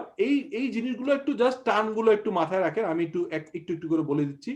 System and application, an audit to verify the system and application are appropriate, are efficient and adequate control to ensure valid, reliable. আচ্ছা, আপনি হচ্ছে একটা distributor, আপনি হচ্ছে মোতালা প্লাজায় আপনার showroom আছে, আপনি মোবাইল ফোন ডিস্ট্রিবিউটর। সো আপনি কিন্তু টেলি ইউজ করলে কোনো সমস্যা নেই, আপনি কিন্তু Tally is more than enough for you. But you are a pharmaceuticals company, তখন আপনি 2000 কোটি টাকা একটা ফার্মাসিউটিক্যালস কোম্পানি, আপনি কিন্তু টেলি দিয়ে আপনার হবে না, বিকজ এখান থেকে আপনি টোটাল ডেটা ক্যাপচার করতে পারবেন না, কস্ট এলিমেন্ট বের করতে পারবেন না, আপনার হবে না। সেখানে কিন্তু আপনার এসিপির মতো সফিস্টিকেটেড সফটওয়্যার লাগবে। সো এখানে সিস্টেম কোনটা ইউজ করবেন, অ্যাপ্লিকেশন কোনটা ইউজ করবেন is depend on the volume of business অথবা সাইজ। ট্রেডিং এর জন্য যা হবে ম্যানুফ্যাকচারিং এর জন্য ডিফারেন্ট হবে। তারপর বলা হচ্ছে implementation information processing facilities. An audit কি বলছে an audit to verify that the processing facilities is controlled to ensure timely, accurate and efficient processing of application under normal and potential disruptive condition. Disruptive condition, এটা কি idea আছে what is disruptive condition? সবচেয়ে খারাপ অবস্থা sir. হ্যাঁ, সবচেয়ে খারাপ অবস্থা আর কি স্যার। মানে ডিসরাপটিভ বলে হচ্ছে, ডিসরাপটিভ কথাটার অর্থ হচ্ছে যে মানে 100% বন্ধ হয়ে যায়। যেমন ধরেন ডিসরাপটিভ কেমন, যেমন ধরেন হঠাৎ এই আইফোন বা অ্যান্ড্রয়েড, স্যামসাং এবং আইফোন মানে অ্যান্ড্রয়েড এবং হচ্ছে আইওএস এর মাধ্যমে কিন্তু একটা ডিসরাপটিভ টেকনোলজি আসছে, যে আপনার হঠাৎ করেই কিন্তু বন্ধ হয়ে গেছে, আপনার যেটাকে বলা হচ্ছে যে ওই নোকিয়া পড়ে গেছে। তো এটা ডিসরাপটিভ টেকনোলজি। আবার দেখবেন যে আপনার আসার পরে আপনার নর্মালি এই ক্যামেরা, আপনার ডিজিটাল ক্যামেরা আসার পরে হচ্ছে যে ক্যামেরা, এই মোবাইল ফোন আসার পরে এখন আর ক্যামেরা ইউজই হচ্ছে না, নর্মাল ক্যামেরা কিন্তু ইউজ হয় না। খুব হাই রেজলিউশনের শুটিং এর ক্যামেরা বা ফটোগ্রাফি ক্যামেরা এখনো চলে, বাট কোডাক বা আমরা যেগুলো দেখতাম ফিল্ম নিয়ে আমরা ঘর বাড়িতে অনুষ্ঠানে ইউজ করতাম, সেই ক্যামেরাগুলো নাই। সো এই ক্যামেরার কে ডিসরাপ্টেড করছে হচ্ছে মোবাইল টেকনোলজি, যেটা বলে ডিসরাপটিভ কন্ডিশন। তারপর system development, an audit to verify the system under development meet the objective of the organization to ensure the system are developed in accordance with generally accepted standard of system development. আচ্ছা, management of IT and enterprise management of IT and infrastructure architect, এটা বলছে an audit to verify that IT management has developed an organization structure and procedure to ensure a control and efficient environment for information processing. আচ্ছা, information কত important, এটা একটা উদাহরণ দেই। সেটা হচ্ছে যে আমরা যে টেন্ডারে পার্টিসিপেট করি না, আমরা বিভিন্ন জায়গায় প্রাইসিং এর টেন্ডার করি। দেখেন, আপনি যদি প্রপারলি আপনার ইনফরমেশন না থাকে তাহলে দুটা হতে পারে। একটা হচ্ছে যে আপনি বেশি প্রাইসিং করলে আপনি টেন্ডারে হেরে যাবেন, বিকজ আপনার কম্পিটিটর, আবার কম করলে কাজ আপনি পাবেন কিন্তু প্রফিট লস হবে। So information is very important, costing বলেন আর হচ্ছে যে অন্য ইনফরমেশন বলেন। So it's very very important. অনেক সময় দেখা যায় যে আমি দেখেছি যে আপনার যেটাকে বলা হচ্ছে যে আপনি টেন্ডার উইন করে অনেক খুশি হয়েছেন, কিন্তু আলটিমেটলি ওই টেন্ডারে কাজ করতেছে লুজার হয়েছেন, এবং প্রচুর কোম্পানি আছে, স্পেশালি হাইটেক যেসব কোম্পানিগুলো আছে এইগুলো। সো ক্লায়েন্ট সার্ভার এটা আরেকটা টার্ম, যে client server telecommunication and internet. আচ্ছা, ইন্টারনেট এটা তো আপনারা নিশ্চয়ই জানেন। কি বলেন তো, ইন্টারনেট কি আর ইন্টারনেট কি? ইন্টারনেট যেটা sir world wide connectivity sir, in শর্টে যদি বলি স্যার। আর ইন্টারনেট যদি বলি স্যার, আমরা উইদিন দ্য অফিস আর উইদিন দ্য লিমিটেড এরিয়া যে কানেক্টিভিটি। যেমন ধরেন আপনাদের হইতে পারে, ধরেন আপনি কোন ব্যাংকের জন্য প্রাইম ব্যাংকে স্যার, প্রাইম ব্যাংকে ধরলাম 300টা ব্রাঞ্চ আছে, আপনি 300টা ব্রাঞ্চের ভিতরে ক্যাবেলিং করে একটা ইনফ্রাস্ট্রাকচার করলেন, যেটা হচ্ছে যে আপনার নিজস্ব একটা ডেডিকেটেড একটা সার্ভার এবং নিজস্ব প্রসেসে, সেটা বলে ইন্টারনেট। মানে আপনার নিজেদের ভিতরে, বাইরের লোক স্যার আমাদের যেমন 146টা ব্রাঞ্চের মধ্যে আমরা ওয়েল কানেক্টেড, ওইটা তাহলে ইন্টারনেট ইউজ করা, ইন্টারনেট। ঠিক আছে স্যার, আপনারা জানেন, তারপর একটু জাস্ট মনে হলো যে বলি। আচ্ছা, প্রসেসটা হচ্ছে এই জিনিসটা একটু ইম্পর্টেন্ট, এই হেডিং গুলো শুধু পড়ি। আইটি অডিট প্রসেসটা হচ্ছে obtain and understanding of the organization and its environment. আচ্ছা, যে কোনো অডিটে যে কিন্তু আপনার প্রথম বুঝতে হবে to understand the process of the client. আপনি যে বিজনেস বুঝলেন না, কিচ্ছু বুঝলেন না, ধামা আপনি কোশ্চেন করলেন উল্টাপাল্টা, তখন কিন্তু যে আপনাকে অ্যাসিস্ট করবে, ডকুমেন্ট দেবে, ও বলবে যে আপনি তো বুঝেনি না। সো আপনাকে আসলে যেটা করতে হবে, to understand the business process of the customer, to understand the customer first. এটা বলছে obtain understanding the organization environment. তারপর বলা হচ্ছে identify risk that may result in the material misstatement. এমন কতগুলো বড় রিস্ক, যেটাকে বলে ইনহারেন্ট রিস্ক, রয়ে গেছে, অথবা সিস্টেমে একটা রিস্ক বের করলেন, যেটা আসলে ম্যানেজমেন্টের জন্য মিস অ্যাপ্রোপ্রিয়েশন হইতে পারে, বড় এরিয়া বের করা। ঠিক আছে, তারপরে বলতেছে evaluate the organizational response to the risk. এখন আপনি বের করে দিলেন, এখন আপনি অডিট করে বের করে বললেন, বাট ম্যানেজমেন্টের এমডি বলতেছে না, আমি এটা জানি, আপনার এটা নিয়ে কাজ করার প্রয়োজন নাই। হ্যাঁ, যেমন আমি একটা অর্গানাইজেশন জানি যেখানে চেকে টাকা জমা দেয়া ডিপোজিট স্লিপ নকল করছে মানে কি, ব্রাঞ্চের যে দেখবেন, আমি এটা কিভাবে বের করছি, এটা একটা ইন্টারেস্টিং ঘটনা আপনাদেরকে বলি, এটা আপনাদের সুবিধা হতে পারে। একটা অর্গানাইজেশনে কাজ করছি, তো একটা পার্টিকুলার লোকের ডিপোজিট স্লিপের লেখা আর ওই যে লাল কালি দিয়ে জমা লেখেন একটা জিনিস যে এত টাকা, একই হাতের লেখা থেকে প্রথম সন্দেহ হলো। এরপর আমি দেখি যে ব্যাংকের বিভিন্ন ক্যাশ কাউন্টার থাকে না, কাউন্টার ট্রেলার 1 2 3 4 5, আমি দেখি যে প্রায় আপনার টানা 3 মাস চেক করে দেখি প্রত্যেকটাই counter 2 counter 2 counter 2 counter 2 counter 2, সন্দেহ হওয়া শুরু করলো।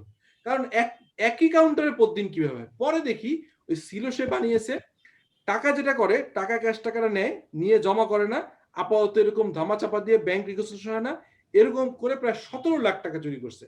সেই অর্গানাইজেশনে আরো বড় একটা দুর্ঘটনা, যখন আমরা ম্যানেজমেন্ট সাথে আলাপ করলাম, তখন বললো যে না, আমার রেদার বেটার যে এখানে একটা সিনিয়র চার্টার অ্যাকাউন্টেন্ট বা প্রসেস ইমপ্লিমেন্ট করলে যে কস্ট, এরকম চুরিদারি হবে, আমরা চেষ্টা করি যে we want to make sure যে চুরিদারিটা বড় না হয়। এখন যদি ম্যানেজমেন্ট টাইম মনে করে থাকে, তাহলে তো আসলে এই রিস্কটা ম্যানেজমেন্ট জানে, আপনার তো নতুন কিছু বলার নেই, বাট ইউ শুড অ্যাড্রেস। তারপরে হচ্ছে যে assess the risk of the material misstatement. আচ্ছা, ম্যাটেরিয়াল মিসস্টেটমেন্টের কথাটা মানে কি বুঝতে পারছেন? কেউ একজন বলবেন যে হোয়াট ইজ দ্যাট, এই টার্মটার অর্থ কি, ম্যাটেরিয়াল মিসস্টেটমেন্ট? আমি বলবো স্যার। বলেন প্লিজ। স্যার ম্যাটেরিয়ালিটি বলতে এক একটা জায়গায় এক এক ধরনের ম্যাটেরিয়ালিটি। এখন পদ্মা ব্রিজের ম্যাটেরিয়ালিটি একরকম না, বাট আমার একটা 5 লাখ টাকার কোম্পানিতে 5,000 টাকায় ম্যাটেরিয়াল, 5,000 টাকা এক্সপেন্ডিচার বা 50,000 টাকা এক্সপেন্ডিচার বা ইনকাম একটা বিশাল ম্যাটেরিয়াল ইস্যু।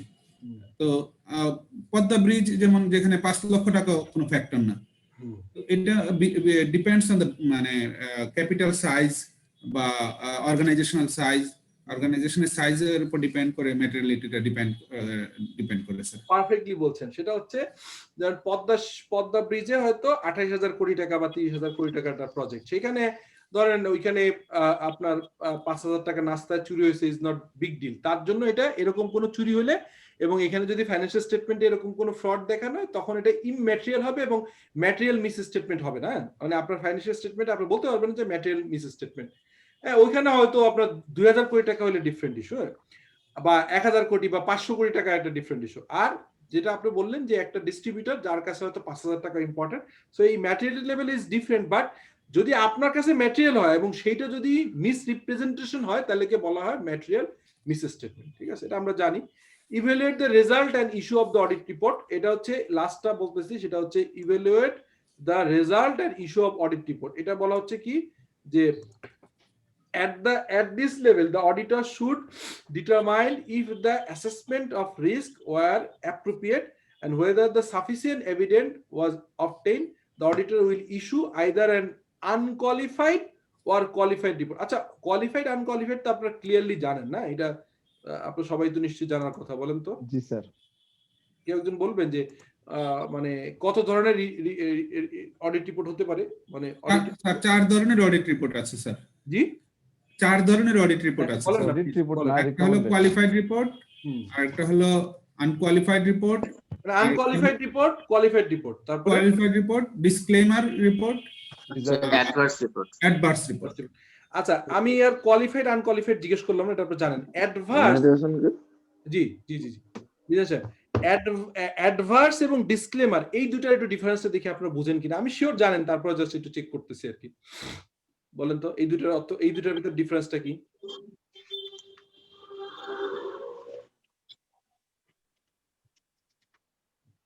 ইয়ে নাই, ওই যে সিএ ফার্ম নাই তো আছে স্যার। না, একজন ছিল না প্রথম দিনে। অ্যাডভার্স রিপোর্টটা আমার এখন মেমোরিতে আসতেছে না স্যার, যতটুকু মেমোরিতে আসতেছে যে মানে আমাকে যে কাজের স্কোপ দেওয়া হয়েছে বা টর দেওয়া হয়েছে, অডিটরকে যে কাজের স্কোপ দেওয়া হয়েছে, দেখা গেল যে সে ওই কাজটা মানে ওই কাজটা যা করতে পারছে না, তো এটা সেক্ষেত্রে সে অ্যাডভার্স রিপোর্ট দিবে। আর ডিসক্লেমার হলো যে আসলে তাকে কোনো কোঅপারেশনই করা হয়নি বা এরকম কিছু কিনা। এখানে যে সঞ্জয় না ওনার নাম, ওই যে সিএ ফার্মে ছিল, সঞ্জয় না সনাতন রুদ্র সিএ ফার্মে আছে, আমিও স্যার এস ফার্মেতে ছিলাম স্যার একসময়। ও ফাইন ফাইন, রুদ্র মনে হয় আপনার হচ্ছে পরে আসছে নাকি? সনাতন রুদ্র উনি, এটা কি আছেন আপনি? আপনি সনাতন আছে স্যার, আছে স্যার, এটা বলেন না, শুনি আপনার কাছ থেকে একটু। আপনি প্রথম দিন সুন্দর অ্যানসার করছিলেন, এরপর একদম চুপচাপ মেরে গেছেন, আর একমাত্র কামাল সাহেব কথা বলে বেশি, মানে অন্যরা একটু পার্টিসিপেট করলে ভালো লাগে। হ্যাঁ, উনি কিন্তু অনেক এনথুজিয়াস্টিক পারসন। আমি ঢুকলাম বাসায়। ও আচ্ছা, আমরা কোশ্চেনটা করেছি, সরি ফর দ্যাট। আমি জাস্ট একটা কোশ্চেন করছি যে অ্যাডভার্স অপিনিয়ন আর ডিসক্লেমার অপিনিয়নের ভিতর ডিফারেন্সটা কি, এটা জানতে চাচ্ছিলাম আর কি। অ্যাডভার্স অপিনিয়ন স্যার ডকুমেন্টস পুরোপুরি না পাইলে যেটা হয় স্যার, এটা হচ্ছে অ্যাডভার্স অপিনিয়ন। হ্যাঁ, আর ডিসক্লেমার? ক্লেইমার হচ্ছে স্যার স্কোপে যদি কোনো সমস্যা থাকে, যেটা হচ্ছে আমার যে দায়িত্ব বা যতটুকু আমার স্কোপ দেয়া আছে টার্মস অফ রেফারেন্সে, কিন্তু আমি এটা পুরোপুরিভাবে পালন করতে পারতেছি না, তখন স্যার এটা ডিসক্লেইমার। যেমন আমি একটা গল্প দিয়ে বলি, সেটা হচ্ছে আমি 2006 সালে হ্যাঁ একদম পারফেক্ট, আপনার অ্যান্সার একদম পারফেক্ট আছে। মজার ব্যাপার হচ্ছে যে ওয়ার্ল্ড ব্যাংকের অডিট করতাম, তো একটা অর্গানাইজেশন, ওখানে চিফ হচ্ছে একজন ব্রিগেডিয়ার, বুঝছেন। তো স্বাভাবিকভাবেই আমরা অডিট করেছি, এরপর আমাদের ডেকে একটু ভয় দেওয়ার চেষ্টা আর কি, যে মোটামুটি ধরেন ফাইল দেয়া হবে না, বা আমি যে স্কোপে গেছি স্কোপ দিচ্ছে না। দিস ইজ কল্ড, ওই যে উনি যেটা বললো যে ডিসক্লেমার, যে আমি আসলে অ্যাডভার্স হচ্ছে কি, ধরেন আমি অডিট দিয়েছে বাট কোনো পেপার নেই। আমি রিসেন্টলি একটা কোম্পানির, আমি ওই কোম্পানির পরে কাজ করেছি, এটা কোম্পানিটার নাম হচ্ছে গার্মেন্টস কোম্পানি, সফটওয়্যার আসছে, ওদের সমস্ত ফ্যাক্টরি পুড়ে গেছিল, বুঝছেন, 100% পেপার পুড়ে গেছে। এখন তখন আপনি কি করবেন বলেন তো? হ্যাঁ, তখন তো আসলে কিছু করার নেই। আসলে আপনার মানে আপনি ইউ আর নট, আপনার অডিট অপিনিয়ন দেওয়ার মতো কোনো বেস নেই, এভিডেন্স নেই, যেটা দিয়ে বলবেন এরকম কোনো জিনিস আপনি পাচ্ছেন না। Is right, absolutely. বোঝা গেছে তো না? সবাই বুঝছেন না বিষয়টা? স্যার এটা কি তাহলে যেটা আপনি কোনো ডকুমেন্টস পাচ্ছেন না, এটা কি স্যার এই অ্যাডভার্স দিয়ে দিবেন, মানে আপনি তো পাচ্ছেন না, আপনি সাপোর্ট, আর মানে আপনি কোন রকম কোনো সাপোর্ট পাচ্ছেন না। হ্যাঁ, কিন্তু কেউ যদি স্যার ইচ্ছা করে এই জিনিসগুলো না দেয়, তখন কি ডিসক্লেমার দিবেন? ডিসক্লেমার রিপোর্ট আর অ্যাডভার্স রিপোর্ট কি আছে স্যার? মানে বাংলাদেশে স্যার কোনো রিপোর্ট আছে স্যার? প্র্যাকটিস রিপোর্ট আছে কিনা স্যার জানা মতে? আছে মনে হয়। আমি একটু চেষ্টা করব আপনাদেরকে। You are absolutely right. একজন আমাকে একটা কস্ট অডিট রিপোর্ট দেখতে চেয়েছে, একজন ম্যাডাম। হ্যাঁ, ওইটা প্লাস হচ্ছে অ্যাডভার্স এবং ডিসক্লেমারের কোনো রিয়েল কিছু পাই কিনা আই উইল ট্রাই টু। তো যাই হোক, আমি বলছিলাম যে ঘন্টাখানেক নিব, কিন্তু আপনার সাথে কথা বললে তো ভালো লাগে, ঠান্ডায় নাকটা আটকে আছে, বাট তারপরেও কখন 1.5 ঘন্টা হয়ে গেল। আমরা আজকে কস্ট অডিট এবং সিকিউরিটি অডিট কিন্তু শেষ করলাম, তাই না, সিস্টেম অডিটের বেসিকটা। এরপরে আমরা ওই যে বললাম যে কোশ্চেনগুলো সলভ করেছি আপনাদের জন্য। আমরা নেক্সট দিনে শুরু থেকেই কোশ্চেন সলভ করলে কিছু জিনিস রিপিট হবে, কারণ ওই রিপিটগুলো অ্যাভয়েড করব, আর অন্যগুলো শেষ করব, ঠিক আছে? সো আমরা তাহলে ডিসিশন নিলাম যে আমরা কোশ্চেন সলিউশন আসলে স্যার অন্যান্য প্রশ্ন মানে আলোচনাগুলো এমনিতেই চলে আসে স্যার। এক্স্যাক্টলি সেটাই। আমি এই জন্য কিন্তু আজকেও কিন্তু অনেক কোশ্চেন স্টাইলেই গেলাম, হ্যাঁ। তারপরে ধরেন মানে কুইকলি একটু রিকআপ করা দরকার ছিল। আচ্ছা, আমরা যারা নতুন জয়েন করছেন পরে, ওই সময় তো কম লোক ছিল, আমরা বিজয় দিবসের দিন আলহামদুলিল্লাহ আমাদের এই দিনে একটা বিশাল জাতীয় জীবনে একটা গুরুত্বপূর্ণ একটা বিষয়, সবচেয়ে ইম্পর্টেন্ট দিবস। আজকেও কিন্তু একটা ইম্পর্টেন্ট দিবস। আজকে আমাদের দেখেন, আমাদের ইন্টেলেকচুয়ালদের কিন্তু শহীদ বুদ্ধিজীবী দিবস। আমরা দিবসটাকে কতটুকু ইম্পর্টেন্ট আমি জানি না, কিন্তু অনেক নিরীহ মানুষ এই দিনে মারা হয়েছিল, এবং they are the most intellectual respectable person in terms of Bangladesh. তো ঠিক আছে, আমরা আমাদের শহীদ দিবসের শহীদদের প্রতি আমরা শ্রদ্ধা জানাই, এবং ডিসেম্বরের আমাদের বিজয় দিবসের দিন ইনশাল্লাহ আমরা একটা চমৎকার ক্লাস করতে চাই 8টা থেকে ইনশাল্লাহ। আমরা সবাই যেহেতু ডিসিশন নিলাম, তো সেই পর্যন্ত আপনারা ভালো থাকবেন ইনশাল্লাহ। আর বাই দিস টাইম যে আমি কয়েকটা ছোট ছোট জিনিস, এক হচ্ছে কোশ্চেন গুলো তো আপনাদের মেইলে দিয়ে দিব, আর আমি ডিসকাস করে দিতে চাচ্ছি যে আসলে আগে দিলে আপনারা পড়বেন না, ডিসকাস করে দিলে তখন মনে পড়বে না। এই যে মানে মার্ক করা শিটটা পেলে অ্যাটলিস্ট মনে হবে এটা তো আমি দেখেছিলাম তার সাথে ক্লাসে, তো ওটা দিয়ে দিব। আর ওই যে বললাম কস্ট স্টোরিটা একটা রিপোর্ট দেখানো যায় কিনা, আর অ্যাডভার্স এবং ডিসক্লেমারের একটা জিনিস, ঠিক আছে? তো আপনারা ভালো থাকেন।